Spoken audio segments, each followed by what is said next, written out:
Барацьба з крыжакамі. Заваяванне германскімі феадаламі зямель заходніх славян і прусаў. На ўзбярэжжы Балтыйскага мора ад ракі Эльбы да Одера ў раннім сярэднявеччы размяшчалася буйная група заходніх славян, якія аб'ядноўваліся ў племянныя саюзы – бодрычаў, люцічаў, лужыцкіх сербаў.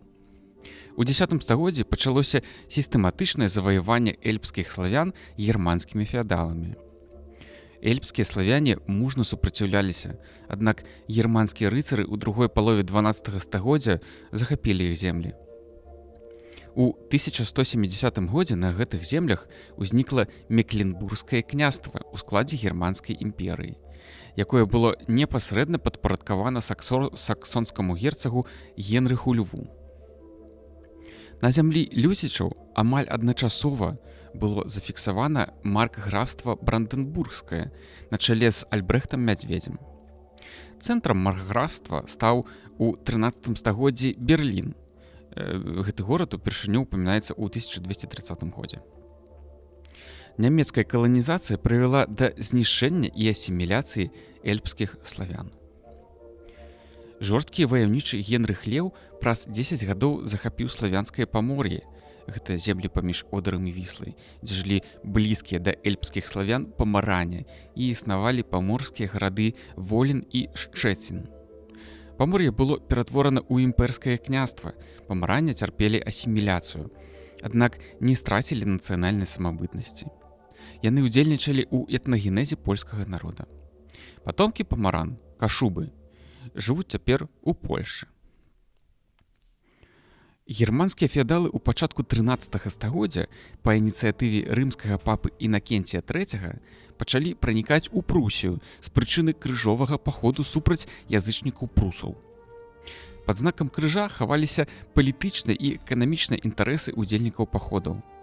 Рыцары шукалі новых феодаў, гандляры новых рынкаў, мужыкі-сэрвы вольнага жыцця, духавенства новых парафій, якія плацілі яму дзесяціну, і гэтак далей. Гэты натоўп з далёкімі ад хрысціянства мэтамі і інтарэсамі прыйшоў з заходняй Еўропы ў Лівонію і Літву для пашырэння рэлігіі Хрыста. У 1200 годзе пры утоку заходняй Двіны ўжо з'яўляецца крыжовае апалчэнне, на чале якога стаіць будучы біскуп Лівоніі Альберт Буксгеўдзен. З крыжам, такім спосабам, на Літву прыйшоў меч. У 1201 годзе, у 14 кіламетрах ад мора на заходняй Двіне, Альберт закладае горад Рыгу, які робіць месцам сваёй катедры. Біскуп добра разумеў, што на адны пропаведзі аперціся не можна. Каб зберагчы заснаваны горад, патрэбна была немалая ваенная сіла, якая абараняла б яго. Каб утварыць яе, ён пачаў раздаваць у літоўскіх землях феоды тым рыцарам, якія сюды з'яўляліся. Але і гэтага было мала. Трэба было мець больш лік людзей і лепшую арганізацыю. Сучасная яму гісторыя паказала выхад. У гэтым жа годзе ён засноўвае для Літвы і Лівоніі рыцарска-манаскі ордэн, падобны тым, якія заснаваліся ў Палестыне. Новы ордэн, атрымаўшы статут палестынскага ордэну тампліераў, пачаў называцца брацтвам Хрыстовай дружыны, а потым ордэнам мечаносцам ці лівонскім ордэнам. Відочная адзнака рыцараў-манахаў гэтага ордэну была такая: белы плашч з чырвоным крыжам і мячом на плячох. Сябры ордэну атрымалі ад папы не толькі абавязак пашыраць хрысціянства, але і права ўладарыць пакорнымі землямі, залежна ад рыскага біскупа. Крыжам, мечам і агнём рабілі яны сваю справу, рабавалі ліваў і літвінаў і сілком перараблялі іх на хрысціян. Каб лепш трымаць у сваіх руках новых каталікоў, яны муравалі моцныя замчышчы у Крэйцбурзе, Дынабурзе, Волькенберзе, Люцыне, Рэжыцы і гэтак далей. Без страху седзячы ў мурах сваіх замкаў, яны знявольвалі, эксплуатавалі і германізавалі край ад паўночнай мяжы цяперашняй Ковеншчыны да фінскай затокі і да Пскоўшчыны. Мясцовыя жыхары, згубіўшы вольнасць ці сілком пераробленыя на хрысціян, падымалі паўстанне і гуртаваліся, каб мець магчымасць абароны ад уціску. Крыху пазней ад лівонскага ордэну пры Балтыйскім моры паміж Нёманам і Віслай на землях літвінскага племя прусаў абсеўся другі духоўна-рыцарскі ордэн тэўтонскі. З'явіўся ён сюды з Палестыны, дзе існаваў з часу трэцяга крыжовага паходу. Затрымацца ў Палестыне на далейшыя часы ён не мог, бо там мусульмане пачалі праганяць крыжакоў. У такі цяжкі для ордэну момант да яго звярнуўся адзін польскі ўдзельны князь, герцаг мазавецкі Канрад. Ён запрасіў да сябе рыцараў тэўтонскага ордэну, каб яны баранілі яго землі ад нападаў літоўскага племя прусаў. Калі рыцары аселі на новым месцы, пачалося іх змаганне з прусамі. Барацьба была упартая і крывавая. Дзякуючы свайму ваяніцкаму штукарству і добрай зброі, урэшце тэўтонцы атрымалі верх. Прусы былі прымушаны часткаю выселіцца на паўднёвы ўсход, часткаю загінулі ў няроўнай барацьбе, часткаю зліліся з немцамі. Літоўскі нацыянальны твар іх сцёрся, а імя перайшло да немцаў, што зрабілі гэты літоўскі край сваёй калоніяй. Палажэнне лівонскага ордэну між тым пагаршалася. Апроч ліваў на яго напіралі суседзі рускія, якія мелі свой эканамічны ўплыў на Літву і не хацелі ад яго адмовіцца. Ордэн разлагаўся і ўнутры ад адсутнасці дысцыпліны. Людзі туды набіраліся спешна, без адбору. Не бачачы ніякага паратунку для ордэну, яго магістр Вольквін прапанаваў тэўтонскаму ордэну, каб той згадзіўся на зліянне мечаносцаў з ім. Пасля перагавораў у 1237 годзе абодва ордэны злучыліся, каб лепш змагацца з Літвою.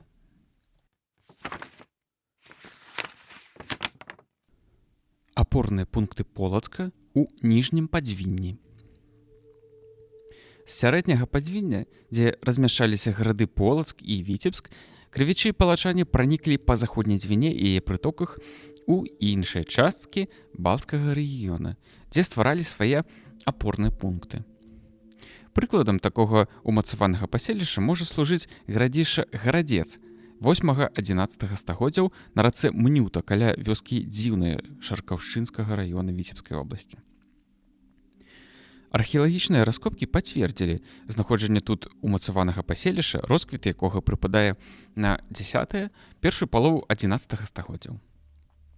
Другі такі пункт быў заснаваны на беразе возера Дзерба каля вёскі Маскавічы, пры раскопках якога выяўлены шэраг унікальных знаходак, у тым ліку косці з малюнкамі і надпісамі. Верагодна, адначасова з гарадцом на поўнач ад яго сярод азёр вырас Браслаў, а крыху пазней па ніжнім цячэнні Даўгавы ў асяроддзі латгалаў і сёлаў узніклі Кукінойс і Герцыкі. Гарадзішча старадаўняга Браслава, замкавая гара, знаходзіцца ў цэнтры сучаснага горада на перашыку паміж азёрамі Дрывяты і Навята. Пляцоўка гарадзішча вышынёй 14 метраў і плошчай 2 гектары абнесена магутным валам. Культурны пласт мае 3 гарызонты. Паводле археалагічных даследаванняў, першыя пасяленцы з'явіліся на замкавай гары ў сярэдзіне першага тысячагоддзя нашай эры. У 9-м пачатку 10-га стагоддзя сюды праніклі крывічы і адбываўся працэс асіміляцыі абарыгеннага балцкага насельніцтва. Браслаў быў заснаваны ў канцы 10-га стагоддзя на месцы ладгала-славянскага паселішча. Росквіт горада прыпадае на 11-й, першую палову 13-га стагоддзяў, калі Браслаў меў цесныя сувязі з Полацкам, усходняй Прыбалтыкай і гарадамі Кіеўскай Русі. Недалёка ад гарадзішча размяшчаўся курганны могільнік 11-12 стагоддзяў, які належаў балтаславянскаму насельніцтву.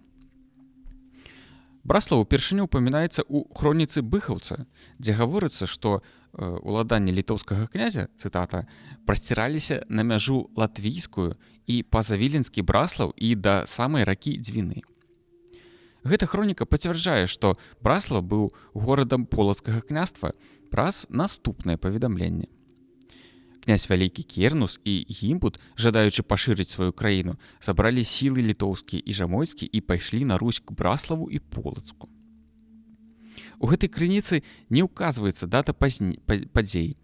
Паводле хронікі Стрыйкоўскага яны адносяцца да 1065 года.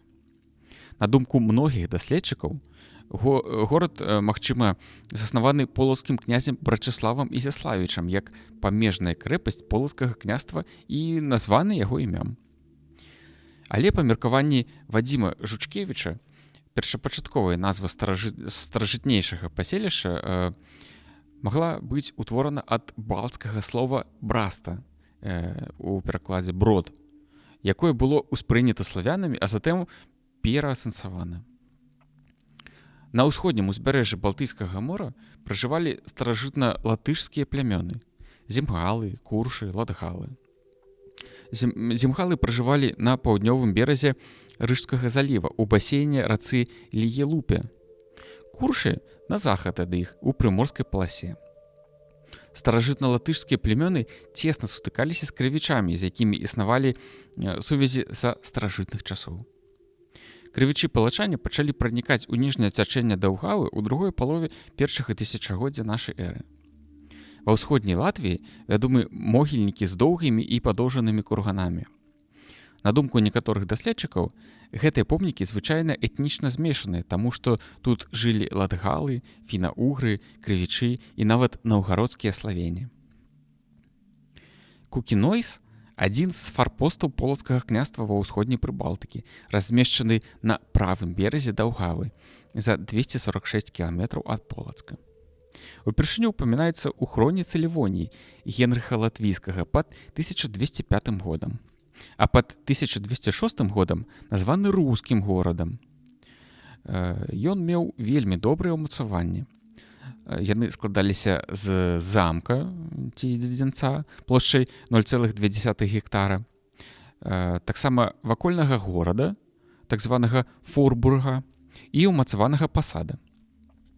Пры археалагічных раскопках у культурнай пласце замка магутнасцю 7 метраў выяўлена 14 гарызонтаў 4 этапаў яго засялення. Самы ранні пласт са штрыхаванай керамікай і пабудовамі слупавой канструкцыі адносіцца да рубяжа нашай эры. У пластах 5-9 стагоддзяў знойдзены рэшткі слупавых пабудоў з агнішчамі. Выяўлены фрагменты гладкасценных і шурпатых паліваных глінянай рошчанай гаршкоў, якія характэрны для балтаў. З 10 да пачатку 13 стагоддзяў пляцоўка дзядзянца была шчыльна забудавана жытлом з глінабітнымі і каменнымі печамі. Знойдзена шмат прылад працы і прадметаў побыту гэтага часу. Звяртае на сябе увагу наяўнасць оручскіх праслачкаў і шкляных бранзалетаў. Знаходак характэрных для ўсходнеславянскіх гарадоў 12 першай паловы 13 стагоддзяў. У пласце 11-12 стагоддзяў выяўлены 2 бронзавыя падвескі з выявай трызубца, родавага знака Рурыкавічаў, да якіх па бацькоўскай лініі належалі і полацкія князі. У вакольным горадзе Кукінойса культурны пласт магутнасцю 6,5 метраў налічвае 11 гарызонтаў. 6 верхніх адносяцца да перыяду існавання каменнага замка. 5 ніжніх да 11-13 стагоддзяў. У іх выяўлены невялікія драўляныя жылыя пабудовы. Каля адной пабудовы заўважана прызба, характэрная дэталь жылля ўсходніх славян. Знойдзены прылады працы, прадметы хатняга ўжытку, зброя у выглядзе наканечнікаў стрэлы дзід, таксама шпоры. У вакольным горадзе знаходзіліся прадстаўнікі, верагодна, малодшай дружыны. Сведчаннем сувязяў з Полацкам з'яўляецца свінцовая віслая пячатка, якая, магчыма, належала маці Ефрасіні Полацкай. Такім чынам, Кукінойс узнік на месцы паселішча ранняга жалезнага веку. З другой паловы 11 да пачатку 13 стагоддзя ён належаў Полацкаму княству. Драўляны замак, рэзідэнцыя князя Вячкі, спалены ў 1208 годзе, і хутка на яго месцы крыжакамі былі пабудаваныя мураваныя ўмацаванні. Замак з'яўляўся фарпостам і цэнтрам феадальнага ўладання ў ніжнім падзвінні.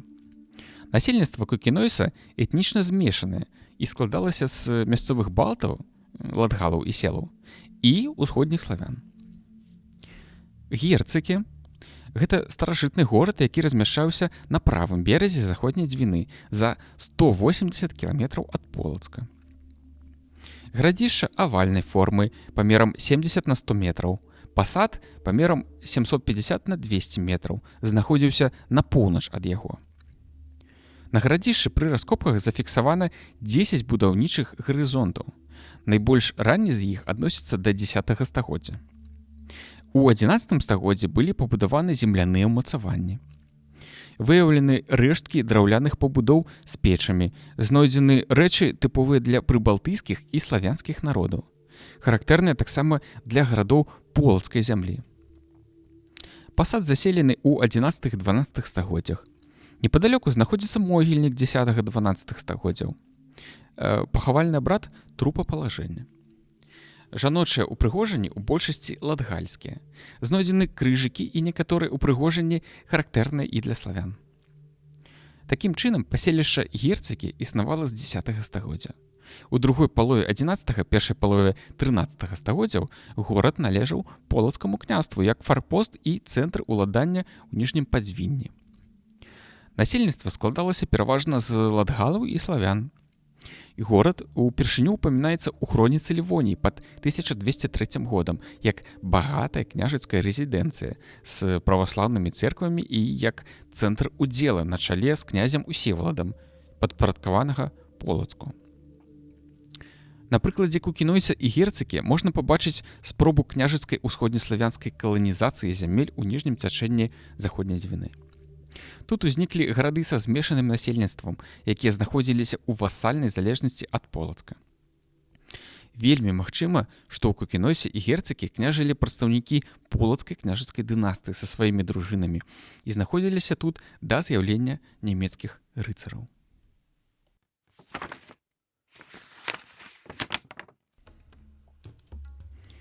Уварванне нямецкіх феадалаў ва ўсходнюю Прыбалтыку. Важнай крыніцай для вывучэння агрэсіі тэўтонаў з'яўляецца хроніка Лівоніі, аўтар якой, Генрых Латвійскі, быў удзельнікам апісаных падзей. Гэты твор, ухваляючы дзеянні нямецкіх рыцараў, вызначаецца дэталёвым асвятленнем фактам, дакладнасцю храналогіі, геаграфічных назваў і імёнаў. Трэба адзначыць, што, апіраючыся на хроніку Лівоніі і на іншыя крыніцы, Мікола Ермаловіч падрабязна і грунтоўна асвятліў гісторыю ўварвання крыжакоў у ніжняе падзвінне і яго сумныя вынікі для Полацка ў сваім даследаванні «Старажытная Беларусь, полацкай і навгародскі перыяды». Нямецкія святары, купцы і рыцары высадзіліся ў вусці заходняй Двіны ў канцы 12 стагоддзя.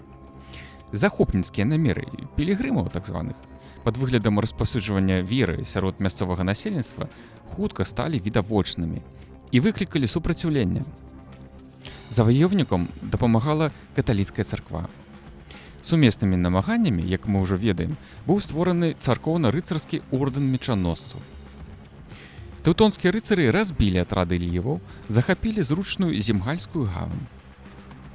На яе месцы ў 1201 годзе, як мы зноў-такі ўжо ведаем, была пабудавана крэпасць Рыга. Гэты горад стаў цэнтрам нямецкага гандлю і дзейнасці манахаў-католікаў у Прыбалтыцы.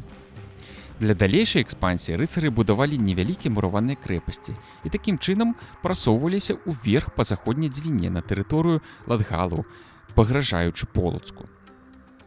Палачане першымі з усходніх славян сутыкнуліся з крыжакамі. Атрады з Полацка і іншых гарадоў дапамагалі насельніцтву тэрыторыі Латвіі і Эстоніі адбіваць напады тэўтонаў. З давніх часоў лівы і ладгалы плацілі даніну полацкім князям і пастаўлялі ім дапаможныя войскі. Уся тэрыторыя ўздоўж заходняй Двіны была падначалена Полацку.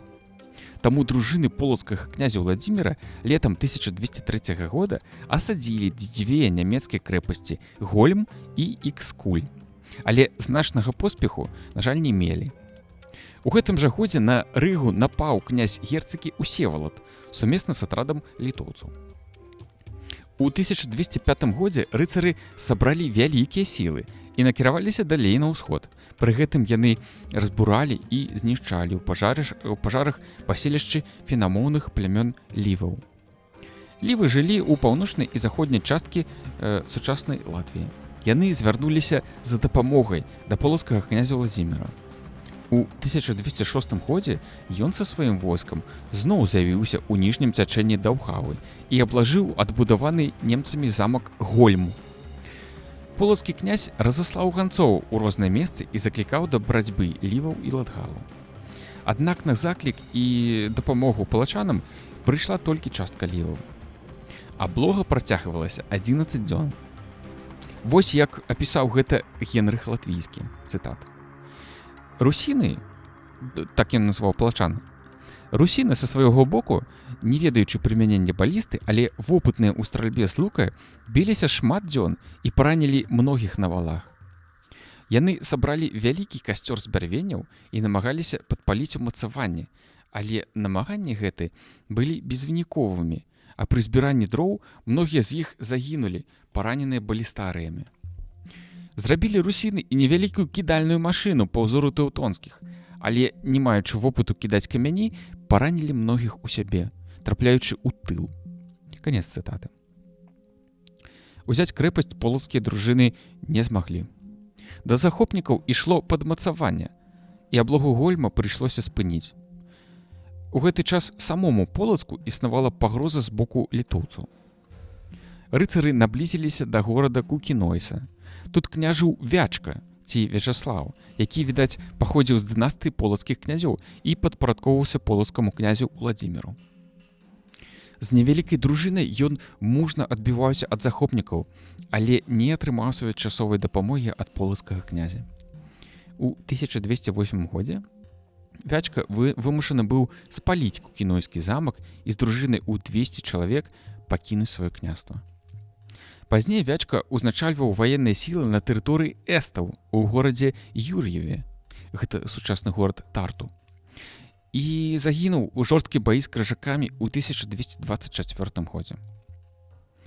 У 1209 годзе рыцары абрабавалі і спалілі другі полацкі фарпост у нізовьях заходняй Двіны, горад Герцакі. Паводле слоў Генрыха Латвійскага, тэўтонскае войска захапіла адзенне, срэбра і пурпур, шмат жывёлы, а з праваслаўных цэркваў званы, іконы, іншае ўбранства, грошы, многа дабра. І ўсё гэта войска павезла з сабой. У 1210 годзе паміж рыжскім епіскапам Альбертам і полацкім князем Уладзімірам быў заключаны мірны дагавор. Паводле яго Полацк захоўваў сваё права на атрыманне даніны з ліваў. Праз 2 гады адбыліся новыя перагаворы паміж палачанамі і немцамі. Князь Уладзімір прапанаваў рыжскаму епіскапу адмовіцца ад хрышчэння ліваў. Інакш полацкі князь пагражаў спаліць усе замкі Лівоніі, назва ад слова лівы, а разам з імі і саму Рыгу. Аднак Уладзімір не змог дабіцца прыняцця сваіх патрабаванняў. Распачаць жа неадкладна ваенныя дзеянні яму, верагодна, было не пад сілу. Перагаворы скончыліся пагадненнем, згодна якому полацкі князь вымушаны быў адмовіцца ад ніжняга падзвіння і ад даніны з насельніцтва, што было для Полацка вельмі цяжкай стратай. Дамовіліся толькі аб тым, што купцам будзе адкрыты свабодны шлях па заходняй Двіне. Канонік Альберт умеў не толькі дальнабачна асэнсоўваць ваенную сітуацыю, але адначасова і весці мірныя перагаворы, падпарадкоўваючы чужыя тэрыторыі ордэну. Аднак рыцары парушылі дагавор і зноў напалі на герцагі. Мясцовы князь Усевалад паклікаў на дапамогу літоўскае войска, якое нанесла страты нямецкім рыцарам. Некаторы час горад з часткай княства заставаўся ў руках Усевалада. Рыцары ўварваліся на землі эстаў, якія звярнуліся за дапамогай да полацкага князя Владзіміра. У 1216 годзе палачане сумесна з эстамі і літоўцамі рыхтаваліся да новага выступлення супраць рыцараў. Аднак У дзень адпраўлення з Полацка Уладзімір раптоўна памёр. Відаць, ён быў атручаны падасланымі забойцамі. І гэты паход не адбыўся. Вялікае значэнне для абароны зямель Беларусі ад нямецкіх рыцараў меў саюз Полацка, Віцебска і Смаленска. Дзеля гэтага ў першай чвэрці 13 стагоддзя Полацк і Віцебск прызналі вярхоўную ўладу смаленскага князя Мсціслава Давыдавіча, што садзейнічала згуртаванню сіл, якія процістаялі агрэсіі.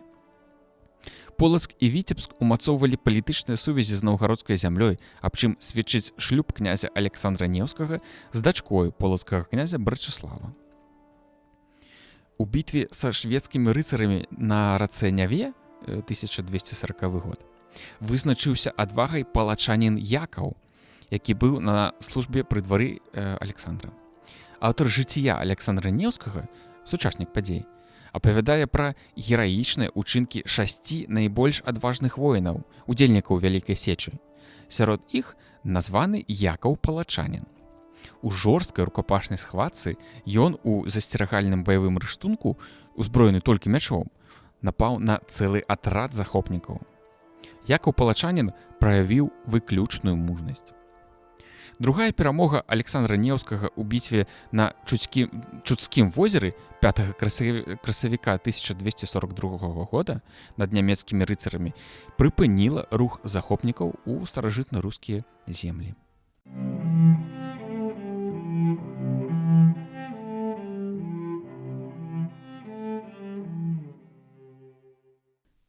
Барацьба з татарамі. У пачатку 13 стагоддзя у стэпах Цэнтральнай Азіі склалася моцная мангольская дзяржава. Пасля яе ўтварэння пачалася паласа мангольскіх заваяванняў, якія закранулі ўсе краіны Азіі і многія краіны Еўропы і пакінулі глыбокі і страшэнны след у іх сярэднявечнай гісторыі. Гэтых заваёўнікаў пабачылі на сваіх землях кітайцы і карэйцы, таджыкі і тюркі, афганцы і персы, народы Інданезіі і Закаўказя, усходнія, заходнія і паўднёвыя славяне.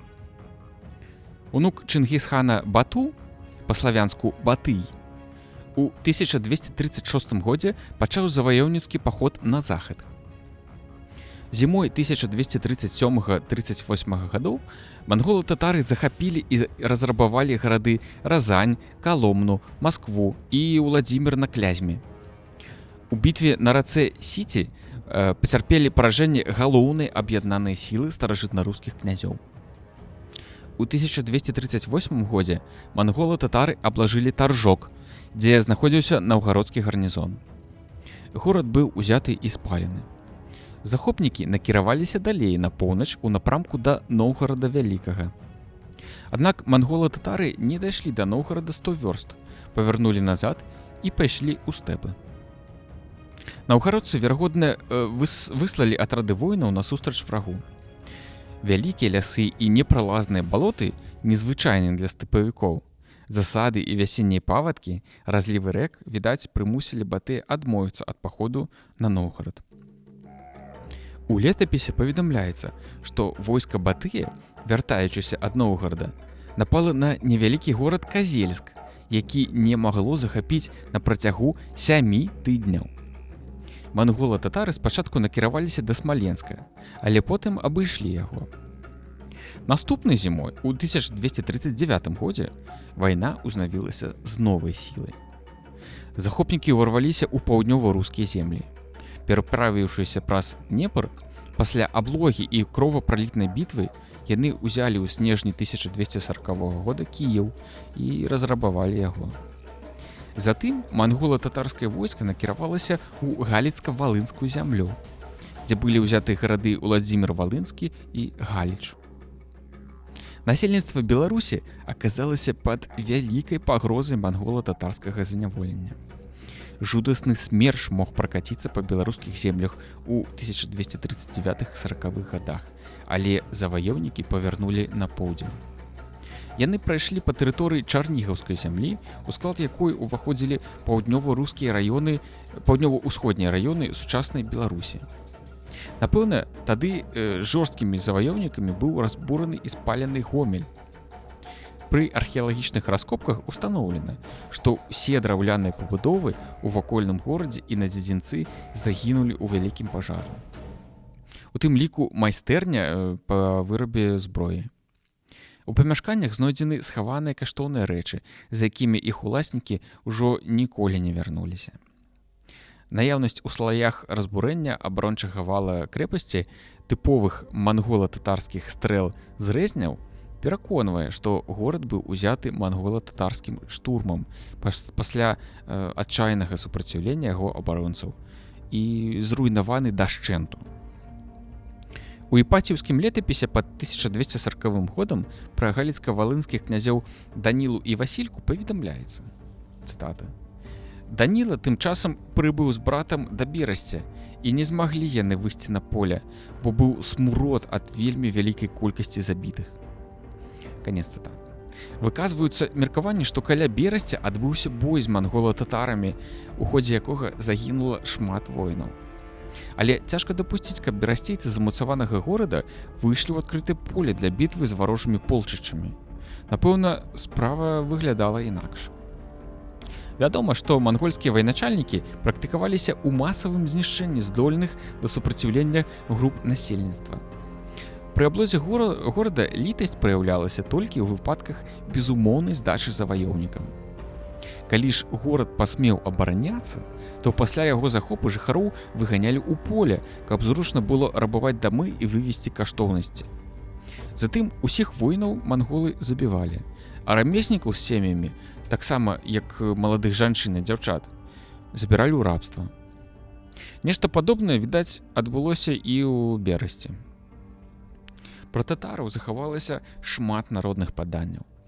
Паводле аднаго з іх, войска на чале з Койданам рухалася на Менск. На шляху заваёўнікаў знаходзіўся горад Крутагор'е. Тут быццам адбылася бітва, у якой мангольскі военачальнік загінуў, і з гэтай нагоды горад перайменавалі ў Койданава. Цяпер горад называецца Дзяржынск. Але больш дакладных звестак аб гэтай падзеі няма. Выклікаюць сумненне некаторыя паведамленні аб бітвах з татарамі, такія як бітва ля Койданава і ля Магільна. Звесткі аб гэтых бітвах змешчаны ў беларуска-літоўскіх летапісах. Большая частка тэрыторыі Беларусі не зведала мангола-татарскай навалы ў 1238-41 годах. Гісторыкі тлумачаць гэта рознымі прычынамі. Адны звычайна гаварылі, што войска Батыя было моцна аслаблена барацьбой з паўночна-ўсходнімі рускімі княствамі. Аднак пад Кіеў заваёўнікі прывялі значна большае войска, чым яно было падразанню. Другія сцвярджаюць, што захопнікі не хацелі ісці ў беларускія лясы і балоты пасля украінскіх прастораў, але маглі пасылаць на поўнач ад Прыпяці асобныя атрады. Існуюць і іншыя меркаванні. Але прымальнага тлумачэння, чаму мангола-татары фактычна абмінулі асноўную тэрыторыю Беларусі, няма. Ад горада Уладзіміра-Валынскага, дзе сканцэнтравалася вялікая колькасць мангола-татарскіх войскаў, яны меліся ісці дзвюма групоўкамі на Польшчу і Венгрыю адначасова. У Польшы захопнікі сустрэлі моцнае супраціўленне. Пасля жорсткай бітвы быў узяты Кракаў. Каля горада Легніцы польскае войска пацярпела паражэнне, але мангольскія ваяводы не здолелі захапіць горад. У 1241 годзе мангольскае войска з цяжкімі баямі прайшло левабярэжную Венгрыю. Атрады мангола-татараў спустошылі землі Букавіны, Малдавіі, Румыніі. Пацярпела Славакія, аднак граджане сумелі адстаяць ад ворага Браціславу, Нітру і іншыя гарады. Працягваліся баі ў Чэхіі, куды мангола-татары адышлі з Польшчы. З ворагам замагаліся народы Харватіі, Босніі, Сербіі і Балгарыі. Наступленне мангола-татараў, якое пачалося з ніжняга Паволжа, захлынулася на далмацінскім пабярэжжы каля граніц Італіі. Вялікія страты аслабілі мангола-татараў. Далейшае іх наступленне ў глыбіню Еўропы стала немагчымым, і яны павярнулі назад у 1242 годзе. Факты сведчаць аб патрыятычным укладзе, які ўнеслі народы ўсходняй і цэнтральнай Еўропы ў справу барацьбы з мангола-татарскім нашэсцем, у абарону еўрапейскай культуры. Такім чынам, асноўная тэрыторыя Беларусі не трапіла пад мангола-татарскі пагром 1237-41 гадоў, і беларускія землі пазбеглі ярма Залатой Арды ў сярэдзіне 13 стагоддзя. Але пагроза такога зняволення не знікла.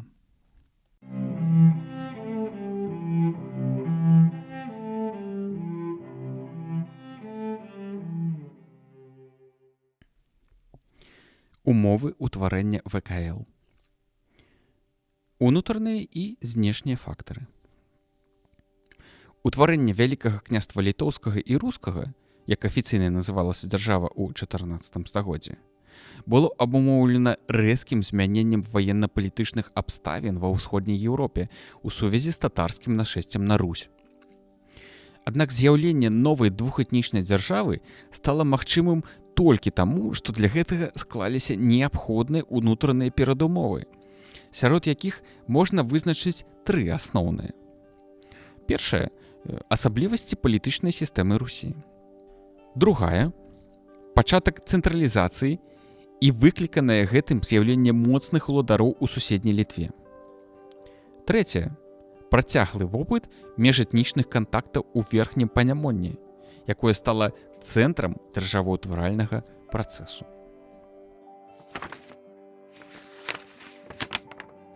Сістэма перадачы ўлады ў рускіх княствах. Кіеўская Русь у 13 стагоддзі уяўляла сабой рыхлае палітычнае ўтварэнне, пабудаванае на калектыўным сюзерэнітэце княжскай дынастыі Рурыкавічоў.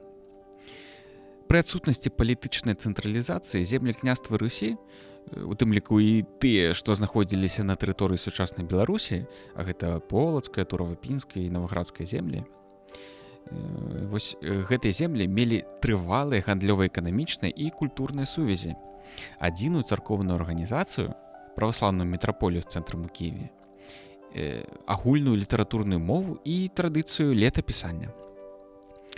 Сведчаннем гэтай еднасці была агульная самасвядомасць.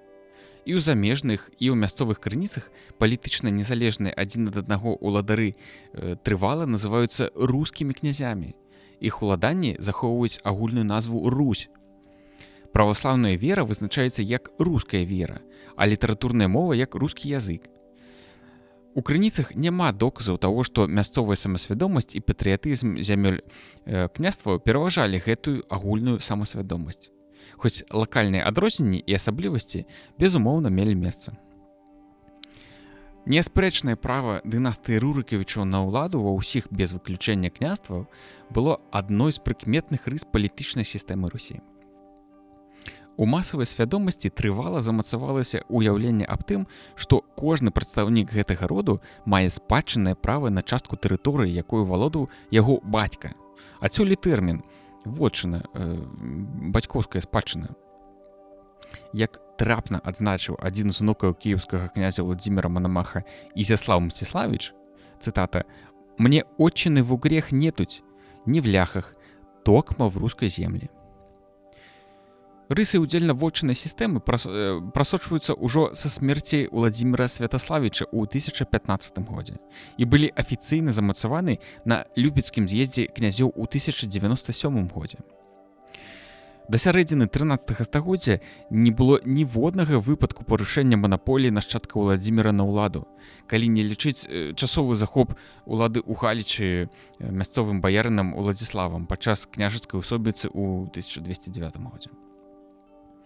Вельмі пільная ўвага да пытання перадачы княжскага пасада тлумачыцца тым, што ва ўмовах дэцэнтралізацыі, калі ні кіеўскі, ні нейкі іншы князь не мог рэальна сачыць за парадкам па ўсёй Русі, агульнапрызнаная законнасць праяўлення мясцовых князёў была адзінай гарантай ад усобіц. Парушальнік звычай быў непажаданай асобай у вачах як суседзяў, так і ўласных падданых.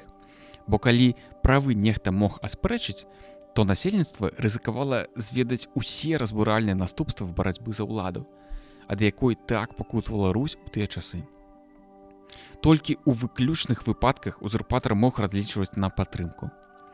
Таму падзел дзяржавы на паўсамастойныя вотчыны і ўдзелы адбываўся амаль дакладна ў адпаведнасці з працэсам дэмаграфічнага разрастання і драблення княскай дынастыі. Кожная буйная вотчына належала адной з радавых галін Рурыкавічаў і ў сваю чаргу падзялялася на ўдзелы прадстаўнікоў гэтай галіны. У выпадку, калі адна з галін згасала ці губляла ўладу, на яе месца прыходзіў прадстаўнік іншай, але абавязкова прамы нашчадак уладара ўсёй Русі Уладзіміра Святаславіча. У такім разе новы князь або прызначаўся вярхоўным суверэнам, якім працягваў лічыцца кіеўскі князь, або запрашаўся мясцовым насельніцтвам.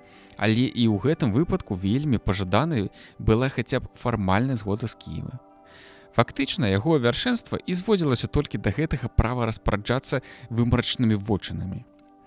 У астатнім землі княствы не адчувалі патрэбы ў агульным палітычным цэнтры. Часам і сам кіеўскі князь ператвараўся ў падстаўную асобу, якую маніпуляваў уладар адной з моцных зямель княстваў.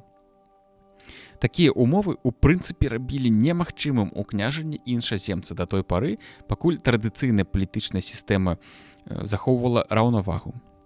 Разам з тым, патэнцыяльна слабым месцам быў яе цэнтр, асоба кіеўскага князя, якая уяўляла калектыўны суверэнітэт роду. Калі б Кіеў разам з кантралюючымі яго уплывовымі галінамі Рурыкавічаў трапіў у залежнасць ад варожай дзяржавы, як і адбылося ў выніку манголо-татарскага нашэсця, гэта залежнасць аўтаматычна распаўсюджвалася на ўсе княствы, нават на тыя, што дагэтуль адчувалі сябе самастойнымі і не зведалі непасрэднага заваявання. У такім і толькі такім выпадку захоўванне лаяльнасці да старой дынастыі губляла для іх сэнс. Наадварот, прыход іншай дынастыі даваў шанс ухіліцца ад агульнага лёсу, пры ўмове, што новы ўладар быў здольны супрацьстаяць непазбежным спробам аднавіць статус-кво. Пра тое, што тагачаснай свядомасцю пераход рускіх княстваў пад уладу літоўскіх князёў успрымаўся менавіта так, сведчаць фальклорныя матывы бітваў татар з літоўскімі князямі, зафіксаваныя ў 16 стагоддзі. У адным з паданняў, паводле польскага храніста Мацея Страйкоўскага, татарскі ваявода Койдан патрабуе ад літоўскага князя Эрдзівіла даніны, менавіта як з уладальніка Наваградчыны і Падляшша, як ён гэта прывык рабіць з іншымі рускімі князямі. Эрдзівіл, аднак, дае яму ўзброены адпор, выступаючы такім чынам абаронцам рускіх зямель. Гістарычны кантэкст гэтага падання добра адпавядае рэаліям часоў Міндоўга, у прыватнасці паходу татарскага ваяводы Бурундая ў 1258 годзе.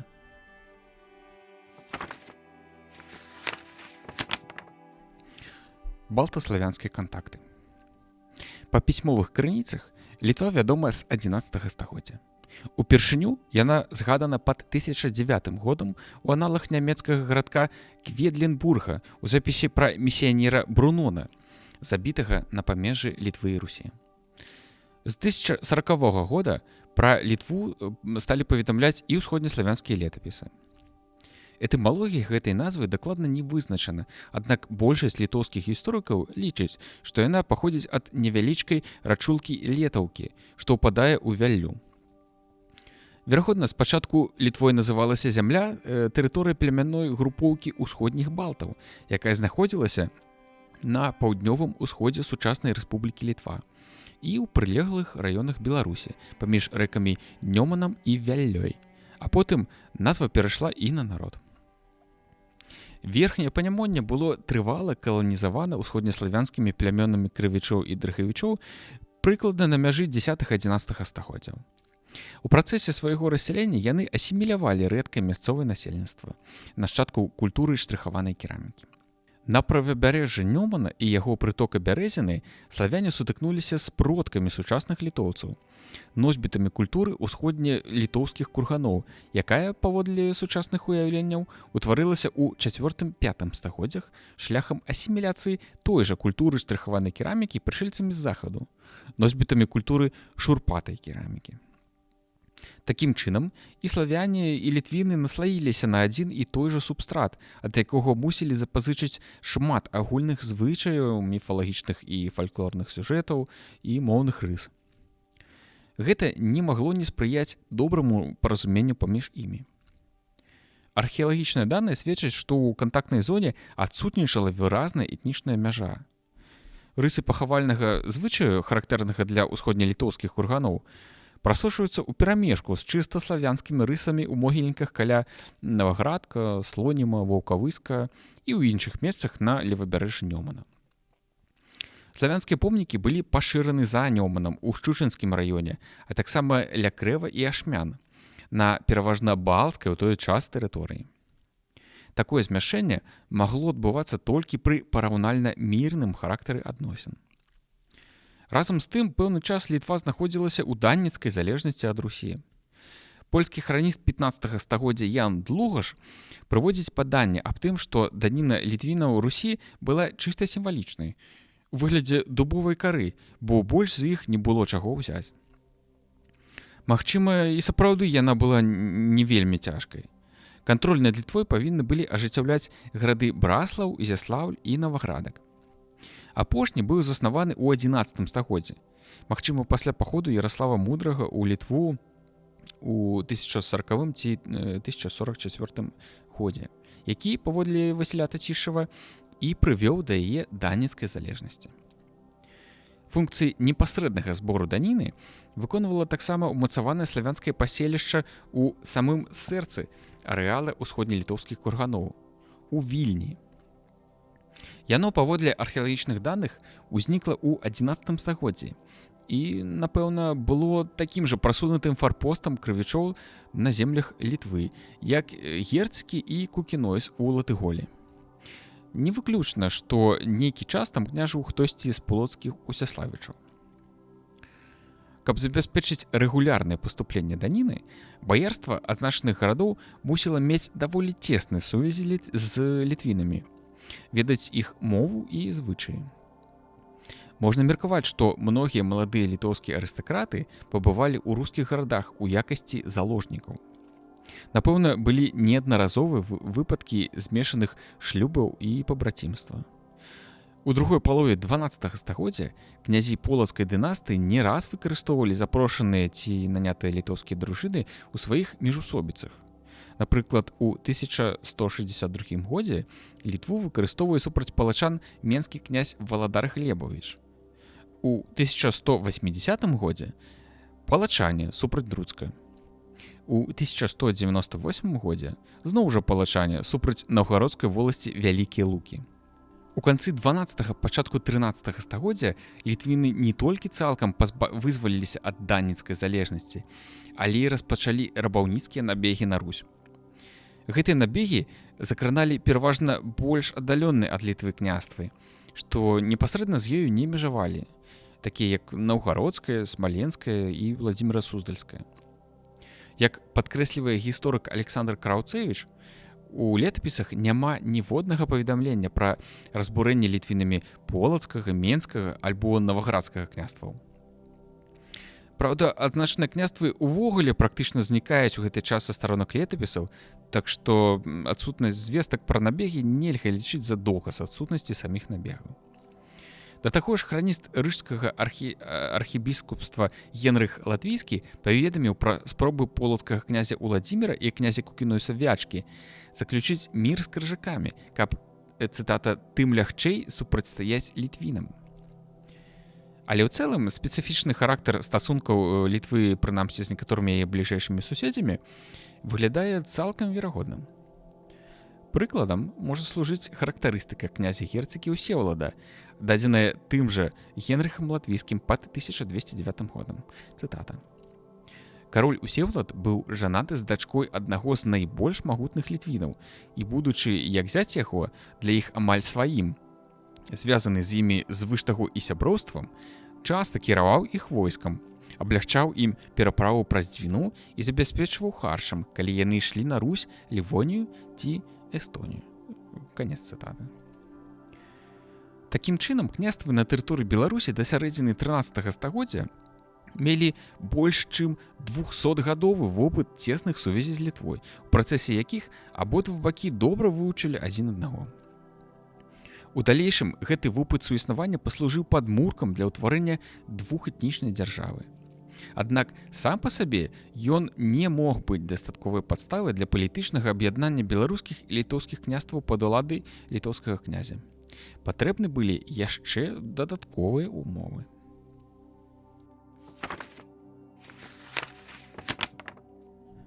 Пачатак цэнтралізацыі ўлады ў Літве.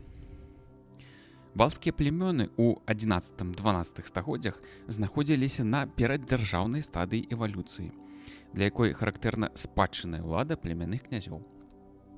У балтаў яны называліся кунігас, тэрмінам родасным славянскаму князь і германскаму конунг. Існавала таксама знаць, пазбаўленая неабходнасці займацца сялянскай працай. У крыжацкіх крыніцах яна вызначаецца лацінскім тэрмінам нобелі. Археалагічныя сведчанні наяўнасці знаці прасочваюцца ў арэале Літвы з сярэдзіны 5 стагоддзя. Племянныя князі, а таксама старэйшыны арыстакратычных родаў, мелі ўласныя дружыны, з якімі ажыццяўлялі грабежніцкія набегі на суседзяў. Напэўна, мелася патрыярхальнае рабаўладанне, але эканамічная эксплуатацыя свабодных абшчыннікаў з боку знаці адсутнічала. Няма звестак пра наяўнасць спецыялізаванай праслойкі рамеснікаў, якая б абслугоўвала патрэбы знаці і сялілася ў паселішчах гарадскога тыпу. Выключэннем тут будзе Вільня, дзе пасад на ніжнім замку ўзнік не пазней, чым у пачатку 12 стагоддзя, але гэта было выклікана хутчэй славянскай каланізацыяй, чым унутранымі працэсамі ў балцкім асяроддзі. Пра гэта гаворыць наяўнасць на віленскім пасадзе такіх тыповых для старажытнарускага горада рэчаў, як драўляныя маставыя, шыферныя прасліцы, шкляныя бранзалеты.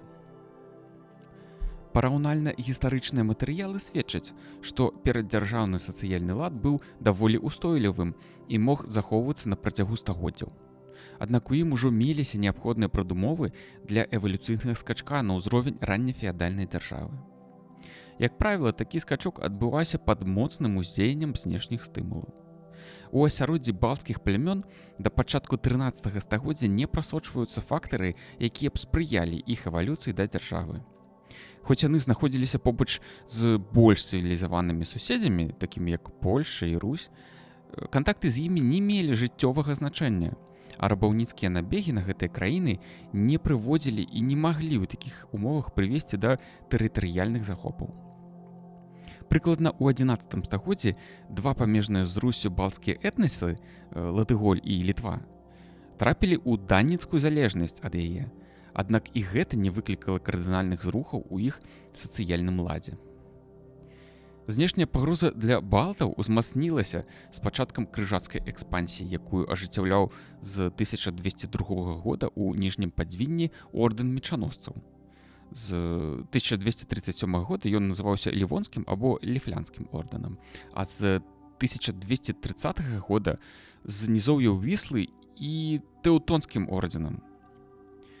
Аднак нават у такіх умовах большасць балцкіх племён не паспелі зарганізавацца для цэнтралізаванага адпору.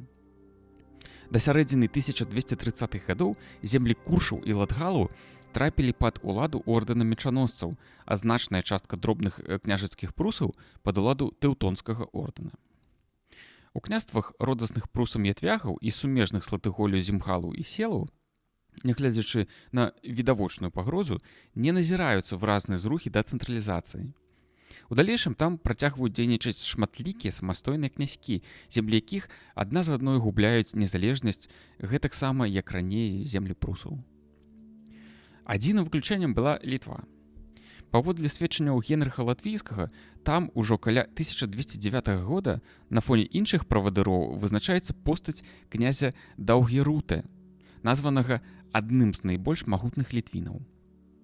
Менавіта ён быў цесцем і саюзнікам Усевалада з Герцагі.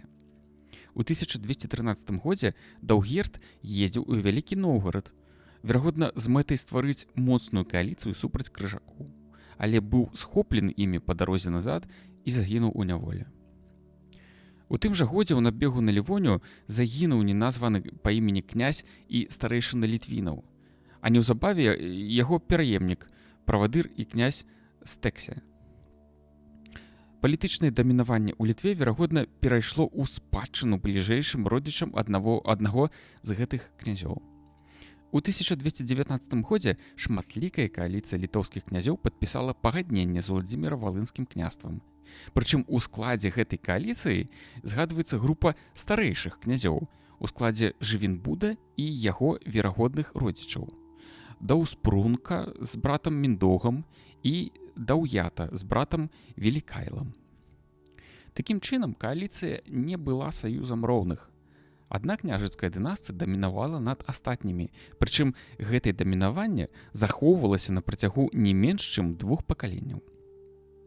Праз некалькі дзесяцігоддзяў аўтар ліфлянскай рыфмаванай хронікі, даведзенай да 1296 года, памятаў, што бацькам Міндоўга быў нейкі вялікі князь, які не меў сабе роўных у Літве.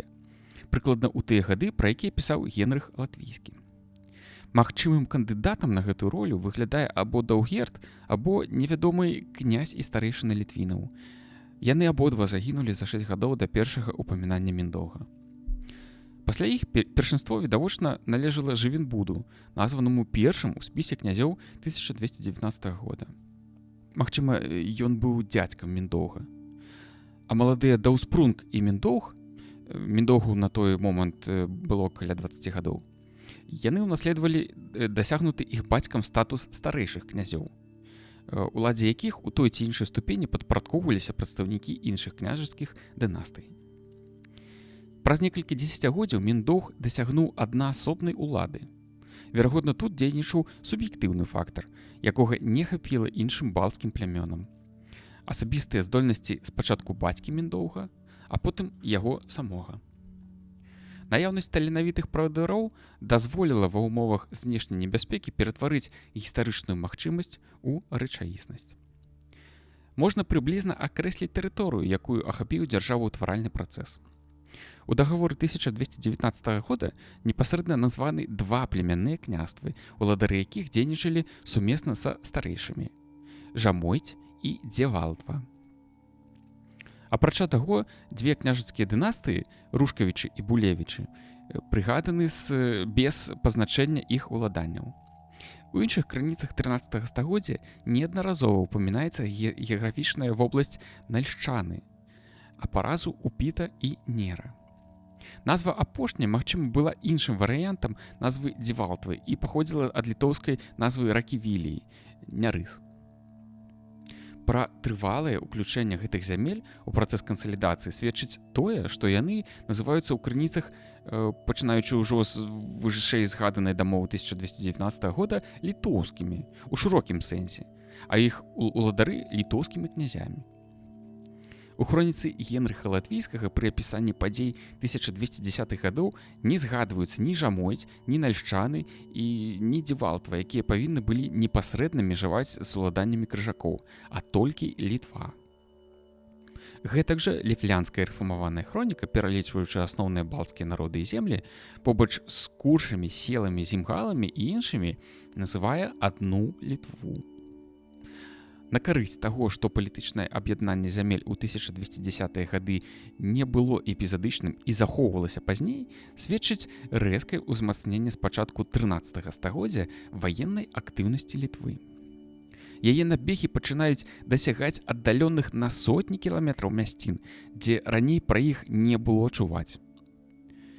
Каля 1210 года яны ўпершыню дасягаюць Польшчы, у 1220 годзе Чарнігаўшчыны, у 1225 годзе шырокіх абшараў Наўгародскага і Смаленскага княстваў. Адначасова у 1220-40-е гады Літва ператвараецца ў рэальны суб'ект міждзяржаўных стасункаў у маштабах Еўропы. У 1221 годзе яе войска, ажыццяўляючы колішні намер Даўгерда, удзельнічае ў сумесным з Вялікім Новгарадам паходзе на эстонскія ўладанні крыжакоў. У 1229 годзе і затым неаднаразова на працягу 1241-46 гадоў прымае ўдзел у міжусобнай барацьбе мазавецкага князя Конрада з іншымі польскімі князямі. У 1238 годзе выкарыстоўваецца Данілам Галіцкім супраць той жа Мазовіі, а ў 1246 годзе аказвае яму дапамогу супраць венграў. У У двух апошніх выпадках кіруе Літвой Міндоўг, які, напэўна, да гэтага часу дасягнуў палітычнага дамінавання над іншымі князямі і дынастыямі на ўмовах васальнай залежнасці. У больш познім дакуменце 1413 года адзначана, што Жамойць з'яўляецца вотчынай уладароў Літвы 168 гадоў. Гэта значыць з 1245 года. Магчыма, каля 1245 года сапраўды адбылося істотнае змяненне статуса жамойцкіх князёў у адносінах да Міндоўга. У гэты час ён, апіраючыся на Жамойць, распачынае барацьбу з лівонскім ордэнам за кантроль над суседнімі куршамі, што праявілася ў яго няўдалым нападзе на замак Эмбоцен у канцы 1244 года ці на пачатку 1245 года. Неўзабаве Міндоўг упершыню характарызуецца ліфлянскай рэфармаванай хронікай як найвышэйшы кароль і ўладар літоўскай зямлі. Падзеі, з якімі звязаны гэтыя характарыстыкі, літоўскі гісторык Эдвардас Гудавічус даволі абгрунтавана адносіць да перыяду паміж восенню 1245 года і восенню 1246 года. Відавочна, ва ўсіх гэтых выпадках Літва ўжывалася ў шырокім этнічным сэнсе. Разам з тым, у сярэдзіне 13 стагоддзя гэтая назва ў больш вузкім сэнсе адносілася толькі да непасрэдных уладанняў Міндоўга. Яны знаходзіліся недзе на поўдзень ад нальшчанскай зямлі, бо праз апошнюю ішоў паходам лівонскі ландмайстар на Літву ў 1250 годзе. У 1258 годзе татары ваявалі ў гэтых землях, а ў 1264 годзе з бацькоўскай Літвы рушыў на ўтаймаванне мяцежных нальшчан і дзявалтвы сын Міндоўга Войшалк. Гэта было, здаецца, апошняе ўпамінанне Літвы ў вузкім сэнсе. Верагодна, пасля паходу Войшалка нальшчаны, дзявалтва і магчыма, Упіта трапілі пад непасрэдны кантроль вялікага князя і страцілі палітычную адметнасць, атрымаўшы той жа статус, што і радавая вотчына Міндоўга. Жамойць у выніку гэтых падзей захавала пэўны ўзровень самакіравання, што прывяло ў далейшым да яе трывалага супрацьпастаўлення Літве. Выраз літоўцы і жамойты сустракаецца ў ліфлянскай рэфармаванай хроніцы ўпершыню пры апісанні падзей 1250-х гадоў. Незадоўга да таго, як Жамойць выступіла супраць Міндоўга, а той адмовіўся ад яе на карысць лівонскага ордэна. Крыху пазней такое ж адрозненне пачынае сустракацца і ў рускіх летапісах. Астатнія землі з канца 13 стагоддзя або разглядаліся проста як часткі Літвы, або паглыналіся абагульняльным тэрмінам аўкштота. Супрацьпастаўленне Жамойці і аўкштоты як дзвюх частак уладанняў літоўскага караля упершыню ўжыта Пятром з Дусбурга пры апісанні дзеянняў комтура Людвіга фон Лібенцэля ў 1294-1300 годах, а таксама ў дагаворы вялікага князя Гедыміна з рыжскім магістратам у 1323 годзе. Паход крыжакоў у 1373 годзе паводле Германа Свартберга быў накіраваны супраць літвінаў у зямлю аўкштота.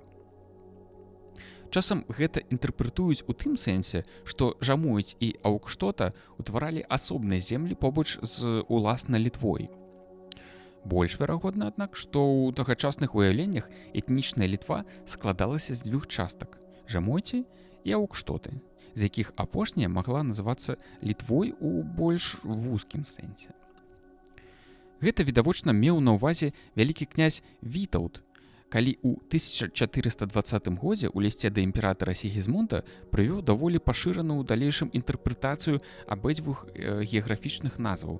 Цытата: «З-за таго, што Жамойць ляжыць ніжэй за Літву, яна і называецца Жамойцю, што азначае па-літоўску «ніжэйшая зямля». А на Жамойце Літву называюць аўкштотай, што значыць «вышэйшая зямля» у параўнанні з самой Жамойцю». Канец цытаты. Аб пашырэнні тэрміна аўкштота на колішнюю дзявалтву выразна сведчаць звесткі Германа з Вартберга. У складзе аўкштоты ці вышэйшай зямлі Літвы у 1367, 73 і 74 годах ён упамінае землі Нерхі і Жэймы, а таксама асобныя паселішчы на верагодных абшарах Дзівалтвы, такія як Вількамір, Ворлава, Шаты. Ён жа у 1375 годзе прыгадвае у зямлі літвінаў шэраг паселішчаў на тым абшары, дзе раней павінны былі знаходзіцца нальшчаны. Абшар Літвы ў шырокім сэнсе, залежнай ад дынастыі старэйшых князёў, у сукупнасці займаў асноўную частку тэрыторыі сучаснай Літоўскай рэспублікі і прылеглыя тэрыторыі Беларусі, да возера Свір, правабярэжжа Нёманскай бярэзіны і ваколіц Ліды.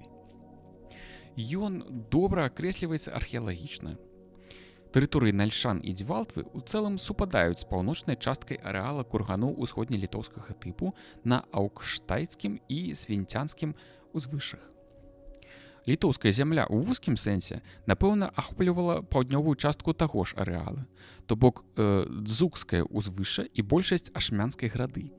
Прыкладна ў межах чатырохвугольніка Коўна, возера Свір, Ліда, Мерач. Тэрыторыя Жамойці і Упіты супадае з арэалам грунтовых могільнікаў цэнтральнай і заходняй Літвы. Пры гэтым Жамойці адпавядае раён могільнікаў з трупапакладаннем на Жамойцкім узвышшы. Гэта воласці Крожы, Лукава, Расіёны і іншыя, вядомыя з граматы Міндоўга 1253 года. А Упіта займала паўночную зону могільнікаў з трупаспаленнем на абшарах сярэднелітоўскай нізіны у парэччы ракі Невяжы. Цяжка сказаць, куды адносіліся ў той час паўднёвая частка могільнікаў з трупаспаленнем. Гэта воласці Эйрагола і Бетыгола, згаданыя ў той жа грамаце 1253 года. Але ў больш позняй часы яны бясспрэчна належалі да Жамойці.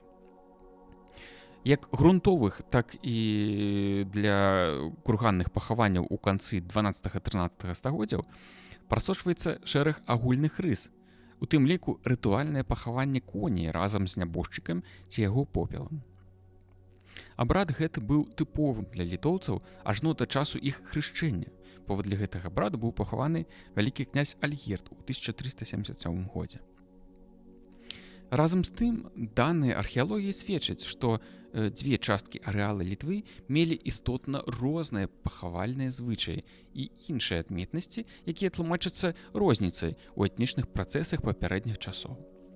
Такім чынам, для супрацьпастаўлення Жамойці і аўкштоты меліся не толькі палітычныя, але і этнаграфічныя падставы. Палітычныя фактары, аднак, пераважалі, бо зямля Упіта, этнічна больш родасная Жамойці, у далейшым увайшла ў склад Літвы аўкштоты.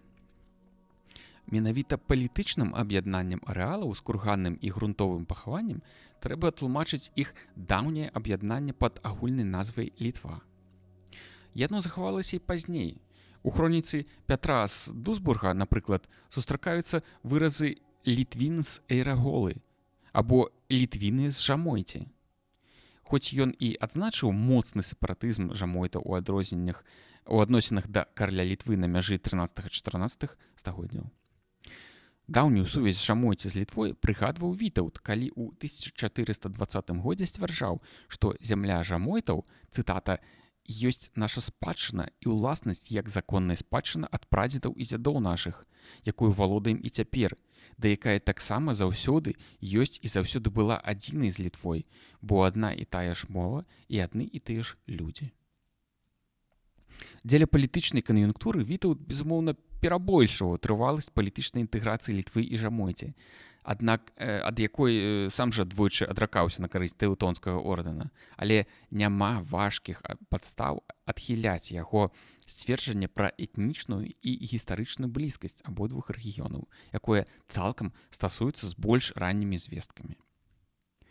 Такім чынам, у першай палове 13 стагоддзя назва Літва ў шырокім сэнсе прыкладна адпавядала этнічнай тэрыторыі сучаснай Літвы. У далейшым, як будзе паказана далей, сэнс яе істотна змяніўся. Усю гэту тэрыторыю ўжо з пачатку 13 стагоддзя ахапіў працэс палітычнай цэнтралізацыі. Але сам па сабе ён мог прывесці толькі да ўтварэння монаэтнічнай літоўскай дзяржавы, якая ў тагачасных умовах наўрад ці мела б гістарычнай перспектывы. Хутчэй за ўсё, яна была б урэшце заваявана моцнымі суседзямі. Для таго, каб дзяржаўваўтварэнне пераадолела этнічную мяжу і ахапіла тэрыторыю суседніх княстваў Русі, патрэбны быў моцны штуршок звонку.